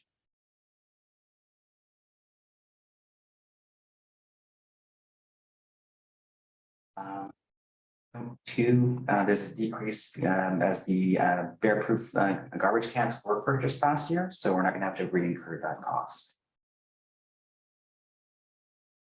For note 3, which is professional fees and contract services, the budget includes costs for invasive species eradication for the CSI invasive species 2023 work plan.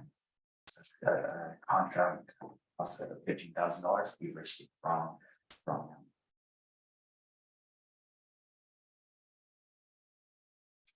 Then in salaries and benefits, which is note 4, Generally, it's the budget for 2023 is in line with 2022's budget.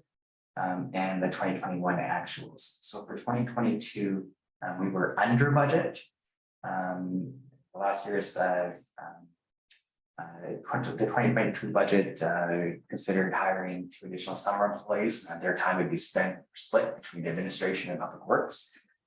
That didn't happen.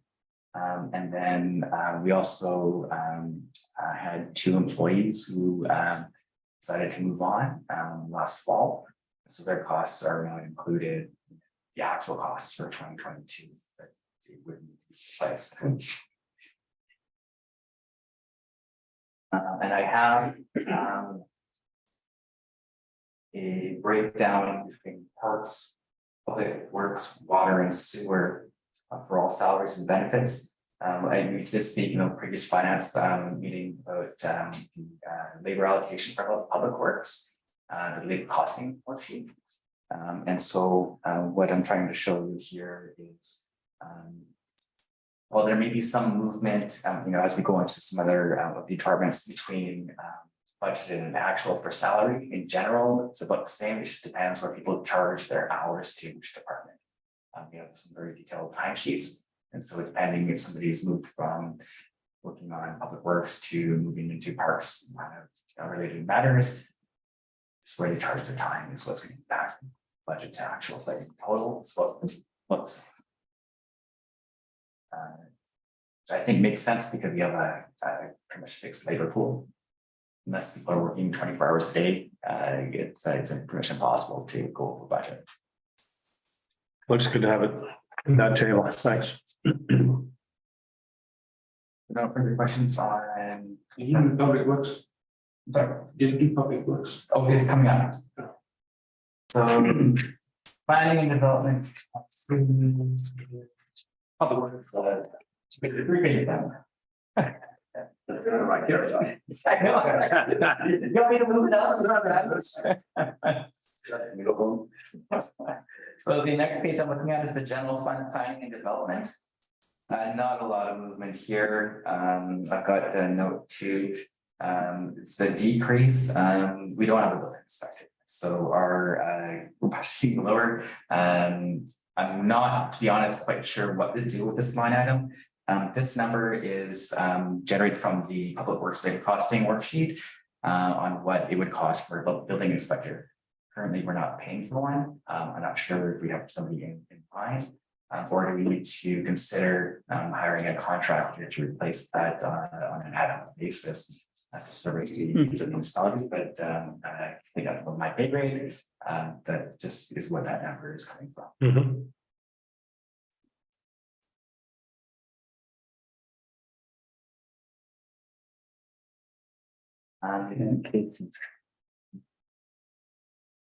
Moving on to the draft sewer budget, which will be on your next page. No real changes from everything that we've previously discussed. This budget reflects a 5% increase in sewer rates. And not much changes as far as the expenditures. The only thing that's changed in this worksheet from the information that's been presented is I've provided some more information for the notes. And if there's any questions regarding this, there was a question about the rate increases and how we compare it to other municipalities in our last meeting. I did some research with North Van and West Van, which are the closest that we've got. Sewer increases in 2023 were almost 11% in North Van and 6% in West Van. We're budgeting for 5%. I've also got this information for water rates when we get into the water budget.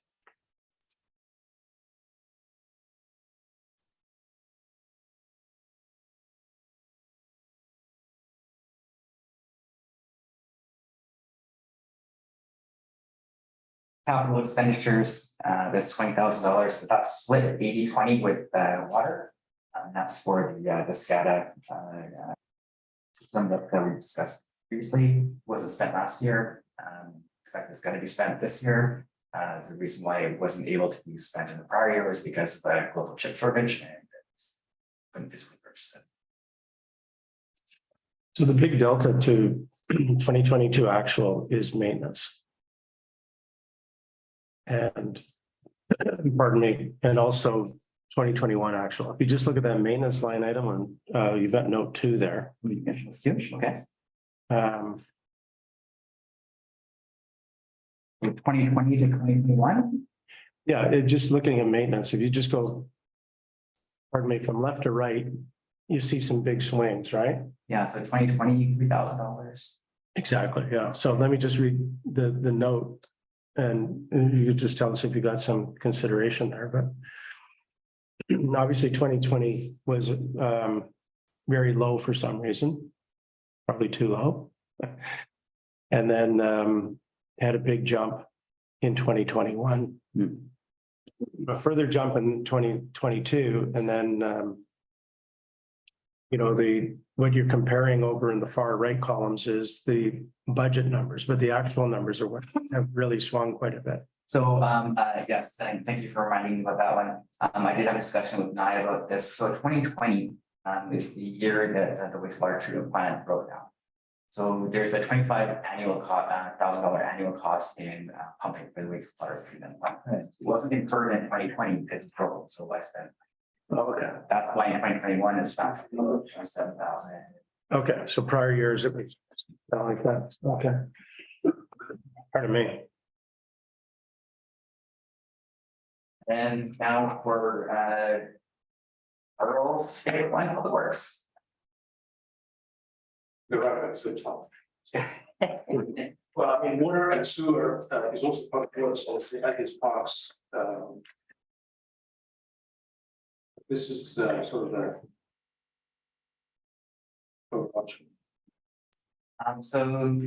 Generally, the change in budget versus 2022 budget is over $1,000.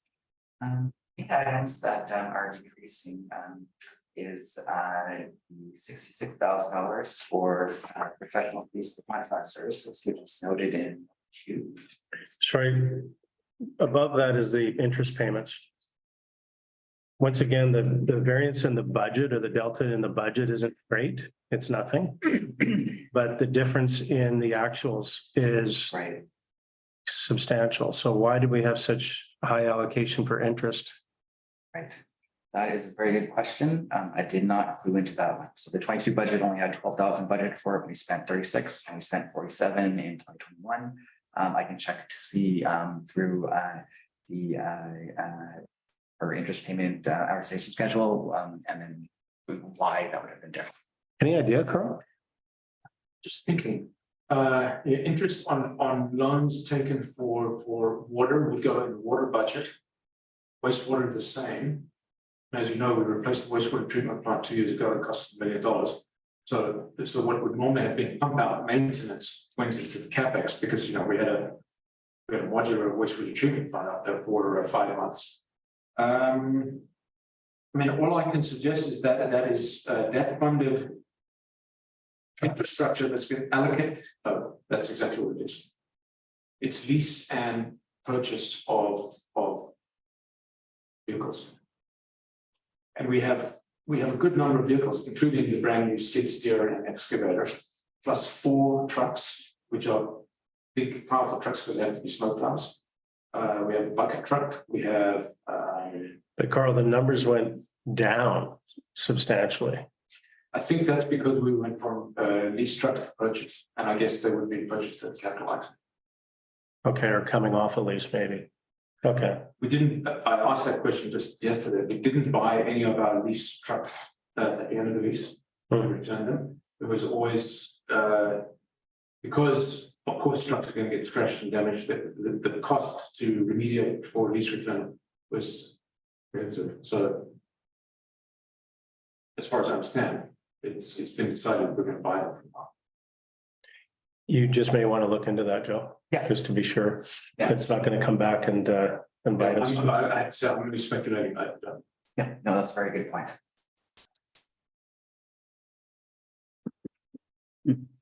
Then you got that allocation again. Yeah, that's the allocation, and that's $15,000 that's allocated from out of Public Works, and that's moved over to other departments for, from the general Public Works department to various others. And so again, I'll point your direction to probably, I think, see almost the last third, fourth, fifth to last page is in a draft water budget, where I have a breakdown of where those allocations are going to. They are going from, we're allocating from expenses, operational expense, labor costs, basically from administration and public works to water, solid waste, and sewage for the overhead labor and costs to administer those departments. Okay, and then the note one about the Bayview Bridge. Right, so we spent $372,000 on the Bayview Bridge or in maintenance last year. We had a budget of $310,000. Currently, we're budgeting $367,000. So the budget in the current year primarily relates to the Bayview Bridge rehabilitation. It's a maintenance cost, not a capital expenditure that's capitalized, which is why it's sitting up here. The prior year budget included $149,000 in work for the year. The actual cost last year was $229,000. The contractor went bankrupt and the village had to take over the contract, dealing directly with subcontractors. Our original budget for this project was $425,000. The current year's budget for this contract is $198,000, which combined with the last year's actual gets us to $425,000. I did discuss this with Nye, and Carl may have some more input, but he does believe that this project will probably be over budget. And it's allocated as maintenance.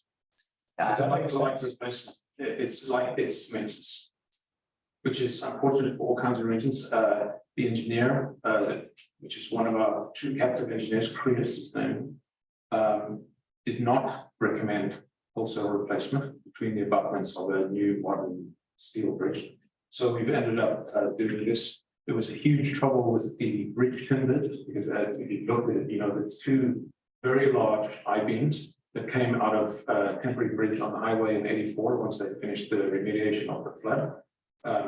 Moti at the time built that bridge because it got washed away. The driveway access had previously been washed away. They put the bridge in using oversized components, but it's what they had. They rested. Funnily enough, just found the plans yesterday. Those had never been. They were under a stack of paper about a meter tall. So it's just a miracle that I found them. If you're that interested in history, I can send them to you. But so they put these huge I-beams on 10 by 10 hem-fir beams, which lasted 20 years and crushed. And that's when things started going bad.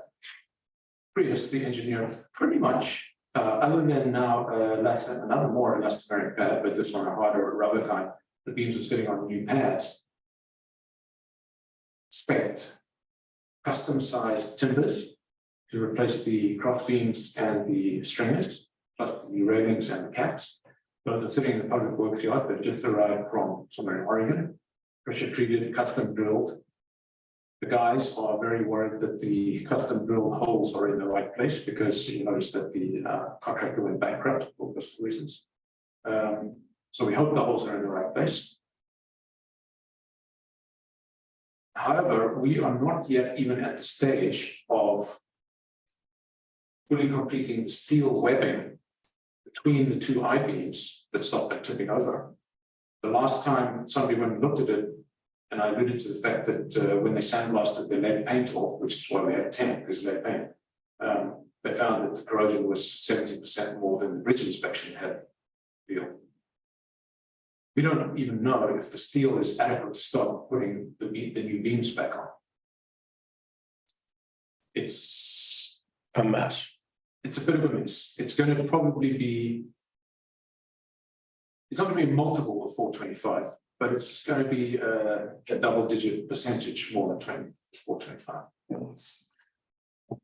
So we've got 367 in here now. That's what's been spent. Yeah, the budget's 425 currently. That went up 3 times. The engineers, residents noticed that the budget was artificially low and pointed that out to council at the time, this was now late 21. And we're right. But that's scant comfort because we don't have the bridge. It's not our bridge, it's private drive with the bridge that for legacy reasons, multi title to the municipality rather than to the property owner. What would have it cost to Build it in replace place. that? I can only make an educated guess. It's a very short span. The abutments are Modi standard. So, all they know is building massive highway bridges. So they built the abutments like that. I don't know, Mr. Mayor, less than 425. The original estimate was 128. It's gone up 3 times to this number now. And I suspect it will go up. And it's likely 625. I can't speculate. I don't think it'll be that high, No? but I think we'll have a fine from that. What's the timeline though? Because we've got the resident who's been out of his home now for a year after with the promise of That's 3 probably months. something we need to discuss and close because that's competitive bid situation. Okay, good. All right. Joe? All right, so the next line item there is professional fees and contract services, which is the increase of $66,000 in the budget. We had survey and design work done on Upper VoLB water main last year, which is budgeted at $36,000. We spent most of that, but there's still $10,000 remaining to spend on that, so that's a decrease of $26,000. We do have kind of a placeholder for contract services engineering of $5,000. Similar to last year, and that's a reserve. We need to contract an engineer for a project. Last year we had $30,000 budgeted for the engineering traffic review of the CN crossings that was paid, and so we're not putting that in the budget for the current year. And then, Okay, if I can just flag that one, that was a one-time cost to evaluate. Stop signs. So the stop signs, Transport Canada mandated that we take down the stop signs at railway crossings. It's not best practice according to Transport Canada. We performed a study to say that it was okay to have them. The study has come back saying we should remove them. And that's a report that's going to come to council. When did that report come? From before my time, but just weeks before my time. So in the last month. I haven't seen it yet. I haven't dug it up. I know where it is. No, well, the council has not received those. I'm glad you mentioned that. Oh, I see. I will be providing a report to council in a report. Does it apply to all 3 crossings? Or? Yes. Yeah. all right, Voted against. so that's why we're projecting a significant decrease in professional contract service fees. For the last note, number 3 for salaries and benefits, it's last year we were basically bang on the budget at $248,000. We're down to 243 budget for the current year, and again, this comes from Parks and Public Works data crossing worksheet, and it's just moving around some stuff between wider other departments, but it's also kind of netting an overall increase projected of 3% for employee, which is based on the new collective agreement. So before you go from this one, I just want to ask our public works manager, what you think of the budget, and is there anything else that you'd like to have us consider? Well, if we're at that point, I mean, I think it's conservative as far as it goes. Transition years are always difficult, so you never really, I mean, this is usually the fruit of a strategic planning session in October. There are municipalities that have their budget ready by the end of the year, because the big problem with this is that we're waiting for a trailer. We don't know if we're going to have it. So, we're not planning projects that require us to move our new skid steer around because we don't have the means to, and we don't know what our budget is to pay something. So timing wise, it's well due. The operating budget is fine. Correct. I think it's full of a miracle to try and assimilate these numbers in time. The CapEx budget, that's a political decision. What do you want to spend the money on? Yep. Do you want to spend $1 million on a fire truck this year? Well, when you look at some of the, that depends on how it's at the table, because, if I had something to the table, unlike my predecessor, who was quite a mild-mannered chap, I would have said that, we've got overdue infrastructure projects that far better deserve 900,000 spent on that. But again, this is. So that's not on this sheet, and I think we still need to get to that. But Yeah, I mean, as far as it goes, I think the CapEx budget is fine. This is a trigger water year, it always is in the election year. okay, so you're talking about CapEx. I was really just referring to I think the general, the operating expenses. Yeah. the unknowns are in labor costs. It depends when we recruit. We are stretched very thin public works for them. Those people are not just planting flowers, they're also running the water system, they're also running the wastewater system. Both of those individuals have to be ticketed. They are of course doing Parks and Rec, which is beach mostly.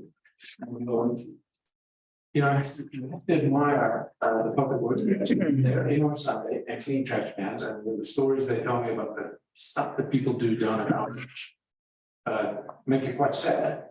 So we need them, we're too short, and so things are sliding. Well, I was going to ask about that. I mean, we're down to what are the plans?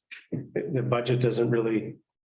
The budget currently, do you have two we slated for sort of June onwards? Yeah, so the question that came up in the last finance meeting was, if you're down, if you're short staffed, why is your budget still the same as last year? And our argument was that someone's got to do the work. Okay, so we're planning on replacing those positions, and in the meantime, people are putting in overtime to perform the necessary work. Which is, that doesn't quite add up, right? But nevertheless, you do plan to replace those. So you're talking about being understaffed. We're not going to continue to be understaffed. Right. It's intended that we're bringing back the same two positions, Correct. right? Okay. Do you hire summer help if you can't get full time? We have clearance from the union to recruit 2 students who are seeking to get their water tickets. They will come to us through President Tony Gravel, who is past president of the Canadian Drinking Water Association and lectures at 3 community colleges in DC. So he has a handle on people coming up in the business. My understanding is that CEO Miller is negotiating with the union as we speak on allowing 2 non-union student summer interns in water. They Purely in water, not wastewater, not what? not wastewater, for which you need a ticket position as well.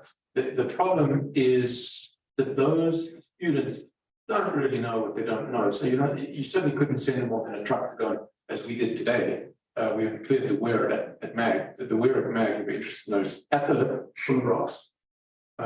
Luckily, the water still goes between the rocks into the intake grate at the weir running through the pipe. But they're not going to replace any needed labor. We're doing this almost as a favor. I certainly am going to be using them to populate a stormwater management model. Little do they know. But we still have to recruit people. Paid union staff. All right.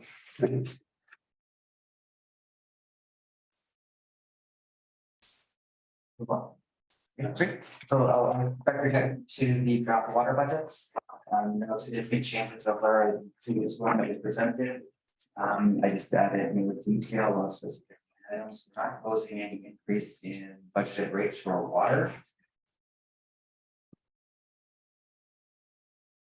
So that's basically the same number you've seen before. So note 1, revenue includes a 0% increase in user rates. If we did increase it 5%, that would go into $50,000 extra in income to reserves. West Vancouver proposed an increase of 5% in rates in 2023, and North Vancouver proposed an increase of 7% in water rates. Can I just step back for a second? I'm sorry, not to do specifically with this. If we have two students come to work in water and there's not a real net benefit to us in that, if you had two students, Just go through the directive. if you have one in water and one in agriculture or something like that, would that be more useful to the village? I mean, you know, Andrew does a fabulous job on boulevards and, you know, he could mentor somebody to create a hell of a lot more parking in the community, I think. Yeah, it has to ask the guys. What they could best use. Yeah, I mean, but you know, the specific, the union concession is for people in their technician in training phase. Yeah, They are not going to want to let students do boulevard maintenance because that's unit hours. right. So my experience of summer interns is that they get pretty good in their final 2 weeks. The rest of the time they need to be stick out. Yeah. If that's the right expression. There's going to be no savings, put it that way. We may gain some of the sort of technical knowledge, you know, their recent training, especially in water chemistry. They wouldn't know one of our valves from another valve, and Right. we wouldn't want them to touch them either. No, You know, just to give you an example, we were up inspecting the intakes today. We wanted to empty the mag weir, so we shut down the plant on phone to stop the draw. Then we waited for the draw to stop. Then you stick a long handle in and you open a gate in the concrete, looks like a dam, very small dam, and then out gushes the water. And then you get another tool and you wiggle something, the grate, and out comes out of who knows what, dead animals, leaves, small rocks. Do that 3 times a week. And it's dangerous. There's parts of those, especially on the magnesium intake road, where you drive fast because the rock's coming down. Yeah. And you'll see in the water budget, this scaler.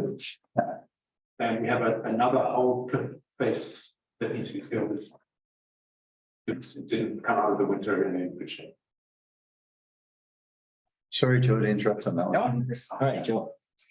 So just moving down the list here, just a little bit about order. So the next note that you come to is note 8 for communications. And then prior to budget for the cost for connection to the magnesium plant, the shot internet, the underground conduit, and interest for the Curie SCADA. Current year budget since last year is discussed with NI, it's an ongoing cost, so it's expected to stay about the same. The note 2 is for maintenance. So maintenance is projected to decrease by $56,000. Primarily what's the reduction here is in the upper Bayview water main survey design. These costs were incurred in 2022. There's about $10,000 left over for that, so that's been rebudgeted to 2023. There's also a slight decrease in the budget for the rock slope remediation. Everything else is pretty much standard quo. We do have the additional $20,000 for engineering assessment for filtration avoidance. I believe this was a question from the prior meeting. I don't know, can I talk to you about that? Yeah, so perhaps I could just interject there. The news is not good there either. We did receive the official letter from Vancouver Coastal Health, which is our water authority, on the results of the inspection. We continue to meet 2 of the 4 criteria for filtration avoidance. The other 2, they are prepared to give us some slack, but we must address them. Those 2 are human fecal contamination for watershed is the one, and high turbidity water bypass mechanism for both plants. So the second one is about installing turbidity meters, hazy water meters, sufficiently high up the pipe such that we can shut the pipe down because the response time is quite slow, about a minute, on an automated basis, before the turbid water hits the plant and goes into the treated water tank. You can have some because it's all averaged, but That has not yet been, the cost of that have not been assessed, and that will be CapEx. We have to be seen by Coastal Health to be acting on that. Now, I didn't know about this when he spoke to Joe. That is going to be a not insignificant cost, maybe 500. We don't have to spend it this year, Joe. The planning is going to take a year because it's pretty technical. We don't have power at either of the intakes, which is where the meter would have to be, and then the message from the meter down to the plant. We've been talking about how we're going to, can you do that with wireless? Can we do it with solar power? No, two answers. How about a turbine? Yeah. Comes to mind right away. I would invite anybody who wants to come on the next intake inspection trip to see why. Steve? There's boulders the size of this room coming now. UBC's equipment gets wiped out every winter. UBC's hydrology study equipment, they have. Let's get into these. Okay. It is hairy up there. Understood. We couldn't, I mean, I said, hey, no. There's a lot of water flowing there, but a turbine would get ripped out of the creek within a year. So we will need to run power and data up to both intakes if we elect to do it that way. There's other ways, and so we have to get. I know the engineer that is specialized in this kind of thing. I haven't even spoken with yet. We spoke about it last week to come up with a number. So that's the first one. Let's call it the turbidity bypass mechanism on both plants, so that we don't put high turbidity water. Problem with turbidity is little sand particles. The bacteria live in the sand or on the sand. If there's a lot of them, the UV light is a shadow. They're wearing an umbrella. You don't inactivate the bacteria. They come through into the water and we drink it. As it is, I know that people feel that they have a little more wobbly tummy in the winter than in the summer. Maybe that's the reason. Vancouver Coastal Health is fine with our water quality now. But this wobbly tummy thing, which comes up every winter, is because of high turbidity events. I remind you, we haven't had to boil water for 9 years. So the new system is working great, but they insist we have to do something. If we do not, I forgot to mention Plan B. Plan B is we have to do filtration. They want us to do filtration. We're trying to avoid it as long as possible. Filtration, we don't know because we haven't had the estimates, but it's somewhere between $4 and $6 million per plant. That's quite a lot of money and very, very high maintenance because you're forever changing membranes depending on the technology. There's cyclone technology, there's membrane technology, there's filter bed technology.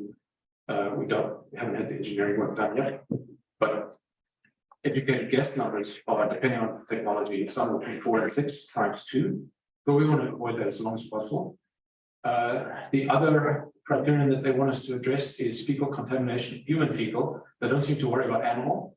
They don't worry about dead animals dying and falling into the river. It's human fecal because the pathogens it's technical. The pathogens in human crap are more severe than in omnivores and herbivores. And there's so few carnivores up there that don't really count because that's only cougars in this environment. So the only thing that we can think of, they require minimization that's undefined. We have to be seen to making an effort, and essentially it's putting toilets where we can. So we actually went up there and looked at today at the site where the Tunnel Bluffs Trail splits off from the Lions Trail.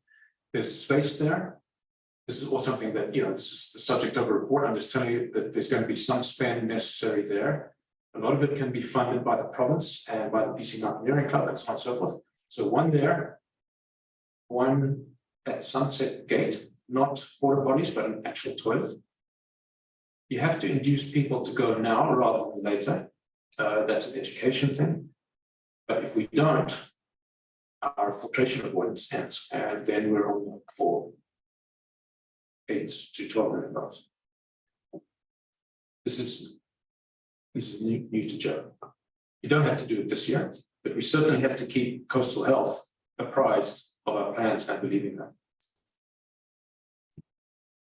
Oh, and by the way, filtration was not in the $30 million grant. That's amazing. that's new spending, that should in theory be funded by debt, it's paid off by future taxpayers. Okay. Sorry for. All right, Joe. All right, so note 4/10, salaries and benefits. So for enough for transparency for the members of the finance committee, what I've done here, to explain kind of how salaries and benefits go up and go down. Note 4 here, which kind of discusses why the 2023 actual of 351,000 was less than a budget of 280, goes back to loss of staff team members, and then just generally where our team had booked their time. So what I have referenced is note 10, which is your last page of the draft water budget. And up there, the table for you showing a breakdown between all of the works departments. And it's coming from the Public Works labor costing worksheet. At the end of the day, the total costs budget versus the actual generally within 1%. So it's really just a matter of where people target at which department. Right, okay. Yeah, my only input there, that it's got to be correct on utilities, that water, that was solid waste, of course, is contracted, so we don't have that cost. So that they're transparent, that they're not artificially low and not unnecessarily high. And then note 9 is that referencing earlier, the breakdown of internal allocations from administration and public works to water, solid waste, and sewer, just for those departments.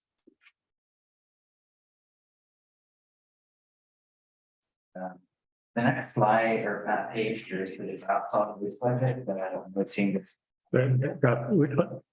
Draft Solid waste, sorry. So nothing different here than what was presented previously, other than more notes. The only real change is the again, the miscellaneous revenue received $26,000. And that's when we say we'll see. As far as how recycling PC works, the reason why we published like smart facts and the recycling facts and the was to try to reduce our contamination from recycling bins and to educate the residents as to what should be in which bin or bag. And so generally, when we met with Recycle BC, I had a meeting with them, and we were within 3% tolerance for contamination generally, but they said we're about 30% off on the glass jars and things.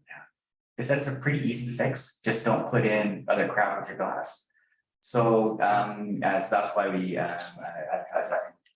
It is important because while we are getting revenue from Recycle BC for the recycling program, we could be subject to fines if residents or generally the municipality is over certain thresholds for contamination.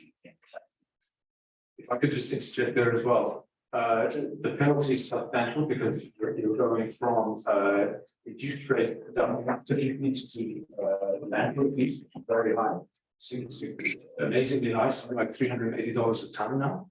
And you know, each garbage truck is 10 tons. So you're talking about a very wide differential if you don't get your recycling right.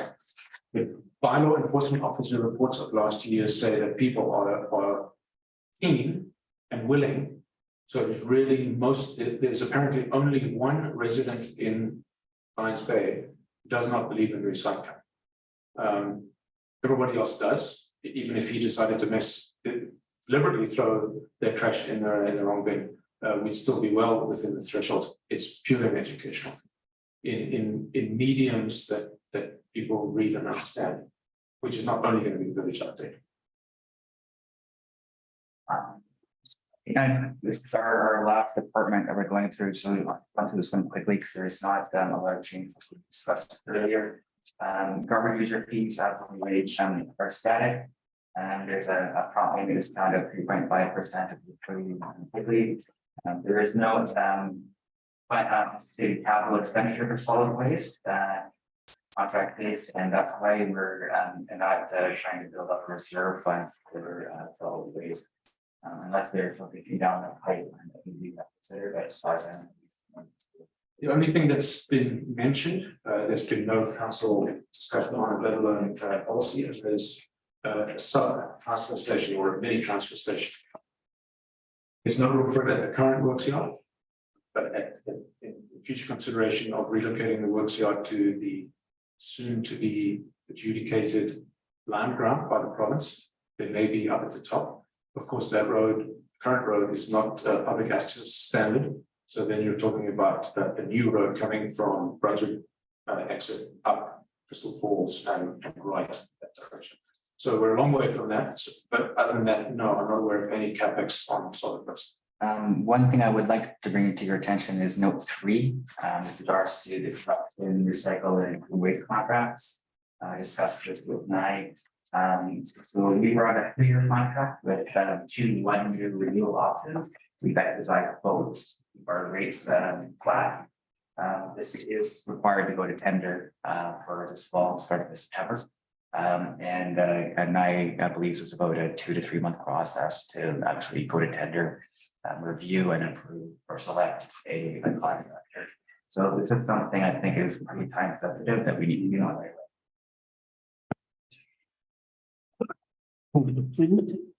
Yeah, so that can not be, and I was participated in the last change of vendors. And there were a lot of incentives. The offering was a no-brainer. They gave everybody a glass bin, the rates were much lower. I don't know what the competitive marketplace is in solid waste. It's a difficult industry, very hard to find people. So I would suggest, Joe, you and I need to talk sooner than that timeline, because I think we might things have changed from 5 years ago. No, we gotta get on this right away. So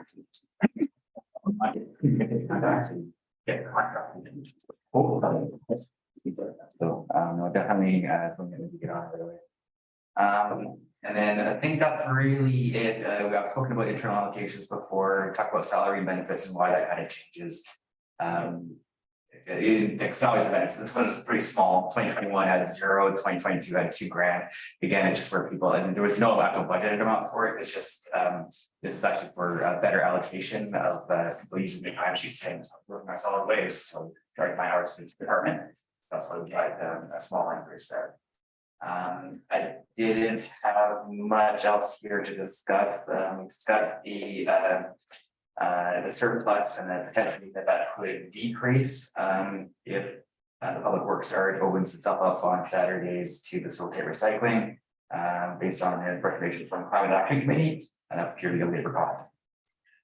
Could I ask a question about on-call hours or staff receive a certain amount of time for being on call? Is that right? Yep. So how many hours a week is that? Don't. Sorry? I don't. Okay. I will certainly find that out. I would like to know myself. Yeah. Some of it's part of the bargaining agreement. Some of it is, especially in plowing season. In what season? Snow Snowplow. in snow season. Oh, snow plowing. Okay. Sorry, you were speaking. Sorry. Somebody always is watching the skater for something funny happening. I watch them. So they take a laptop home and They dial in, they log in from home, yeah. A lot of it can now be managed remotely, but it needs to be manually done. It's not automated. Right. Shutting down things, upping the chlorine dose, any one of 5 dozen. Will that be ultimately remotely possible or not? There's No. Okay. very expensive. Yeah. We, as you see in the budget, we spend a lot of money on a consultant who is adding, we have the hardware, it's just how badly do you want it to do something? We don't have a lot of valve actuators. I mean, normally a valve, it's not these valves. Yeah. Normally a valve, you want to start turning the machine, that costs money. But every time you do that, you can actually do the running. Like, for example, as I mentioned, we were up at the intake and we shut down the plant. Right. Using the plant. That was pretty cool. So we're paying staff to be on call and to monitor things. Yeah. And now we're talking about bringing in additional staff on the weekend to pick up, to allow people access to recycling. Is that right? If I can add to this, while we're kind of on that topic, so from the labor costing worksheet, currently we have, we're budgeting, and this is fairly consistent year to year.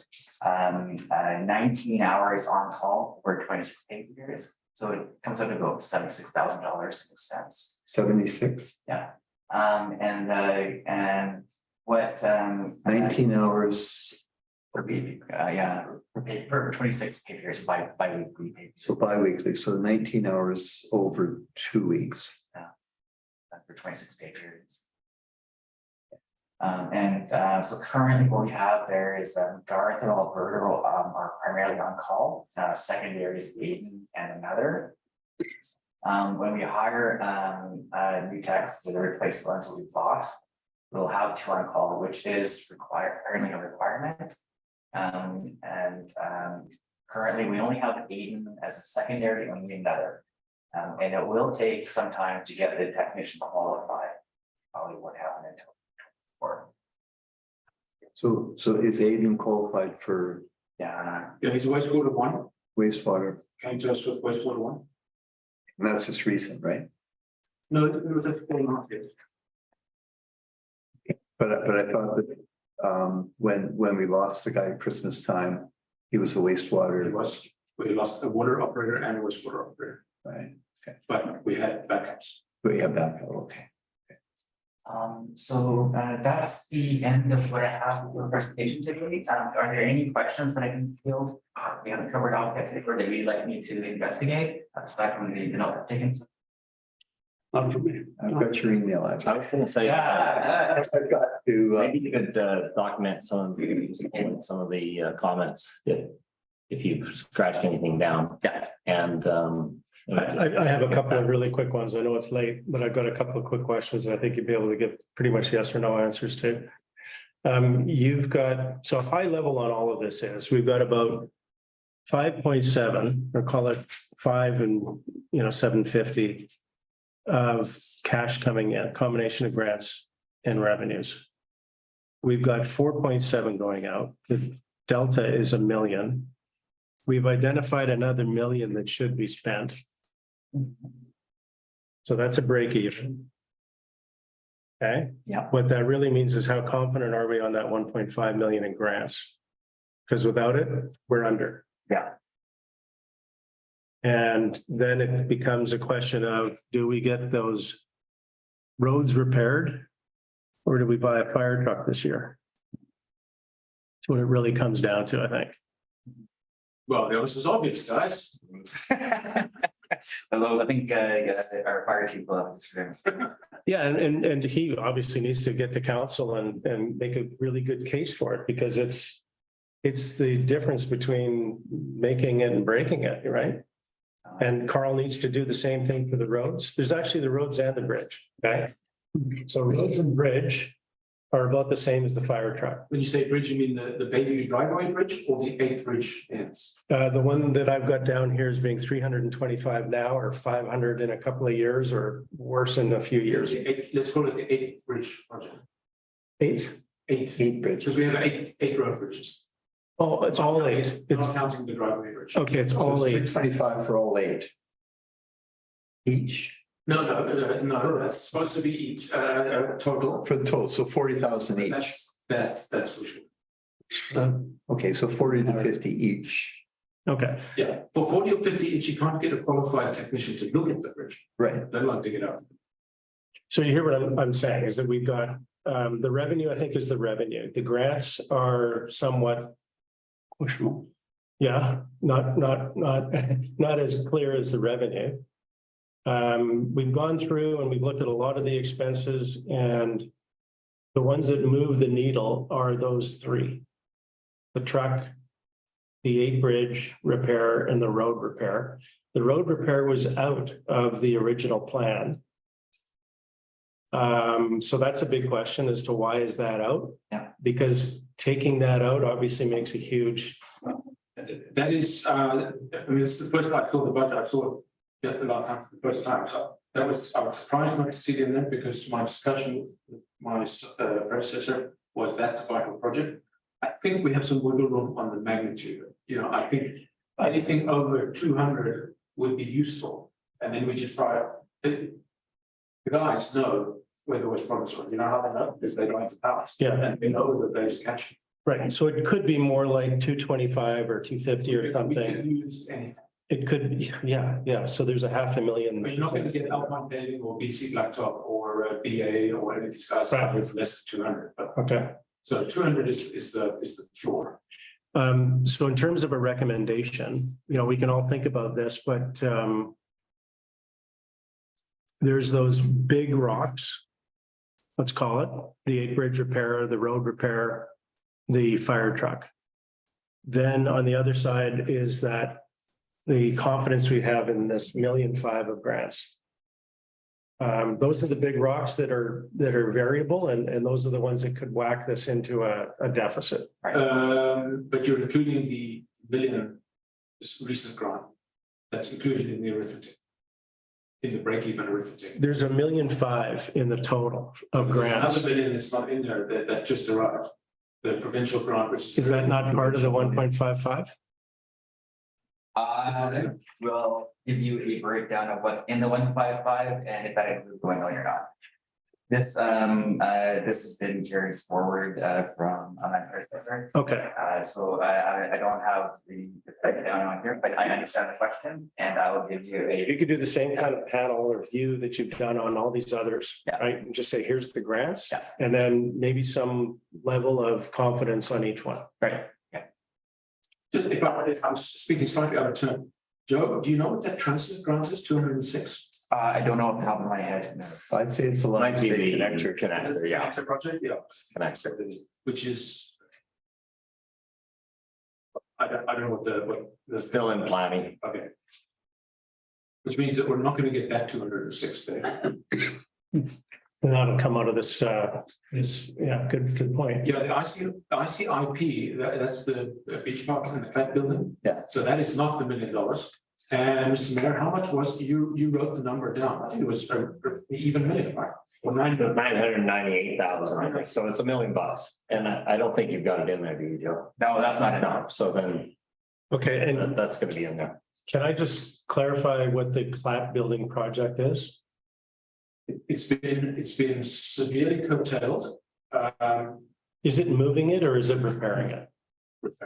Okay, Slight expansion. Bunting out the back. all I'm saying is that the concept of moving it just doesn't make any sense to me at all. And Moving the whole. It's not moving, it's No, It's not. because it has to be central, because when there's a call. The No, it's- on-call. Making it long, they need the space for the truck. 500 and it's 100% funding. And it's a lot- That's 500,000 to do it. Realistic. Manager is managing it, so it'll be okay. So do we want to think about the recommendations to council? Joe can collate some of the information and then maybe we firm something up here. yeah, I Prior to think, council meeting on Tuesday.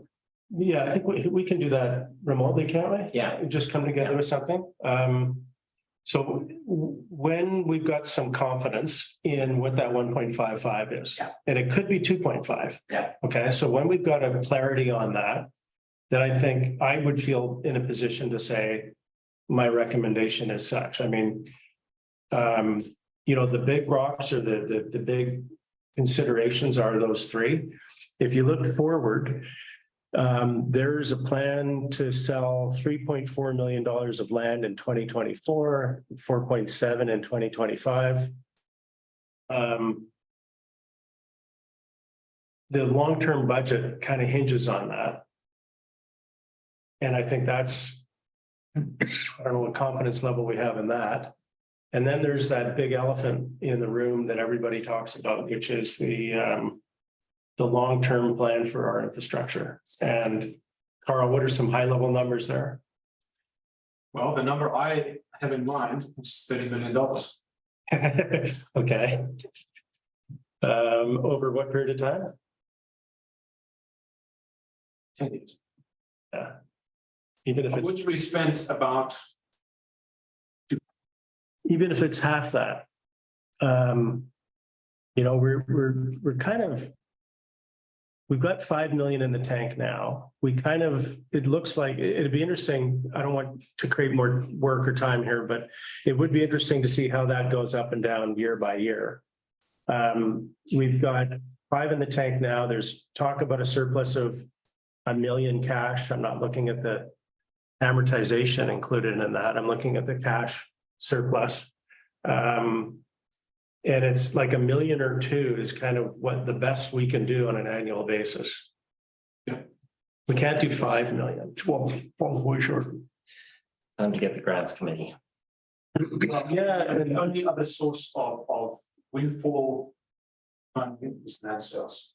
And the 4.7 that you see in there, for example, that is sale of the works yard. That is a political decision that hasn't been made yet. Of course, that number is now more like 5.7, and by the time it comes around, it's going to be more like 6. Just so that you know, if I could just to whet your appetite with this, sorry, I went to the chiropractor today and I'm doing it tomorrow. At the works yard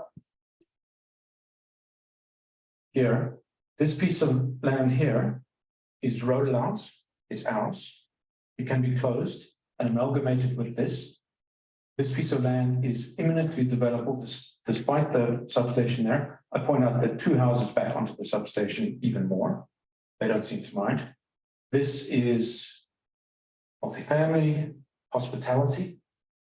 Can you imagine putting a hotel here? $10 million views on here, passing traffic, bed tax, jobs for the kids, restaurant, bar. Don't necessarily think that that's condos or, heaven forbid, single family. But so this is the 4.7. And I don't need to tell you about the other pieces of land that have been sold around the time. So Carl, all of that is, to me, the kind of speculative possibility that shouldn't be written down here in a budget. It's by no means decided. I'll also just point out 2 more pieces of land. This one here. What is that? It was seized by the ministry. It's right along Harvey. It's where Lions Bay Ave goes down. This was a house. It's still eminently built. You see, it's a pretty big piece of land. Belongs to the province. Mr. Mayor, you must make them give it back. Why does it take it? For the highway, for potential need for the highway, because the original plans for the highway, which Was different. Okay. This lot here, even though it's green, the numbers are red, which means it's owned by the province. They must give that back as well. Wait a minute. The numbers are red means it's owned by the province. I just have to know that because it's my map. Well, then Bruce McLaughlin's house is owned by the province. Okay, maybe I don't know what the red numbers and the pink and all that stuff. It's up there. It's the key. But this piece of land also belongs to the province, and they should also give it back. Okay, so there is some land that. That's the 1.5, by the way. The 4.7, I think, needs to even come out of the, what is the 3.4 next year? No, oh, is it slated to put 24? Yeah, I don't know. Yeah, okay. That's it. So, yeah, I guess that's another thing that we may want to just mention to council is you got to get some creative thinking on, and it could involve land sales. I mean, land sales, you got to get consultants in here that are subject matter experts that are going to say you could or couldn't put all of the kind of things Carl was talking about, the works area, the cost of moving the equipment and everything out of there, and how long does it take? You got to Remediation of the land. Yeah. Exactly. That's been scoped. None of those costs are in this budget. $1.2 million to move the works. Rebuild. The building's actually movable, isn't it? That is the received wisdom. Theoretically. The contractor looked at it and said, just knock it down. So with it. Right. Cost you more than just building. Yeah, it's yeah. So if that is the case, Carl, in this plan for 2025, there's all the revenue, there's none of the expense of moving it. Just comparing, there's no way there's 1 million, and it's probably going to be at least 2, but there's nothing in there. Well, in 26, it is going to be 2, yeah. The inflation's really 2025, but whatever. Yeah. And to make that actually feasible and able to move equipment in and out, we need to get some cooperation from the province on opening up. So then the other question while you're doing that, Carl, is if that land is sold, if any land is sold, what can that revenue be used for? Depends on the land. If it's crown land, of course, it needs to go through a major process, including First Nations consultation and stuff. That's why this works here on one so appealing, because that belongs to us.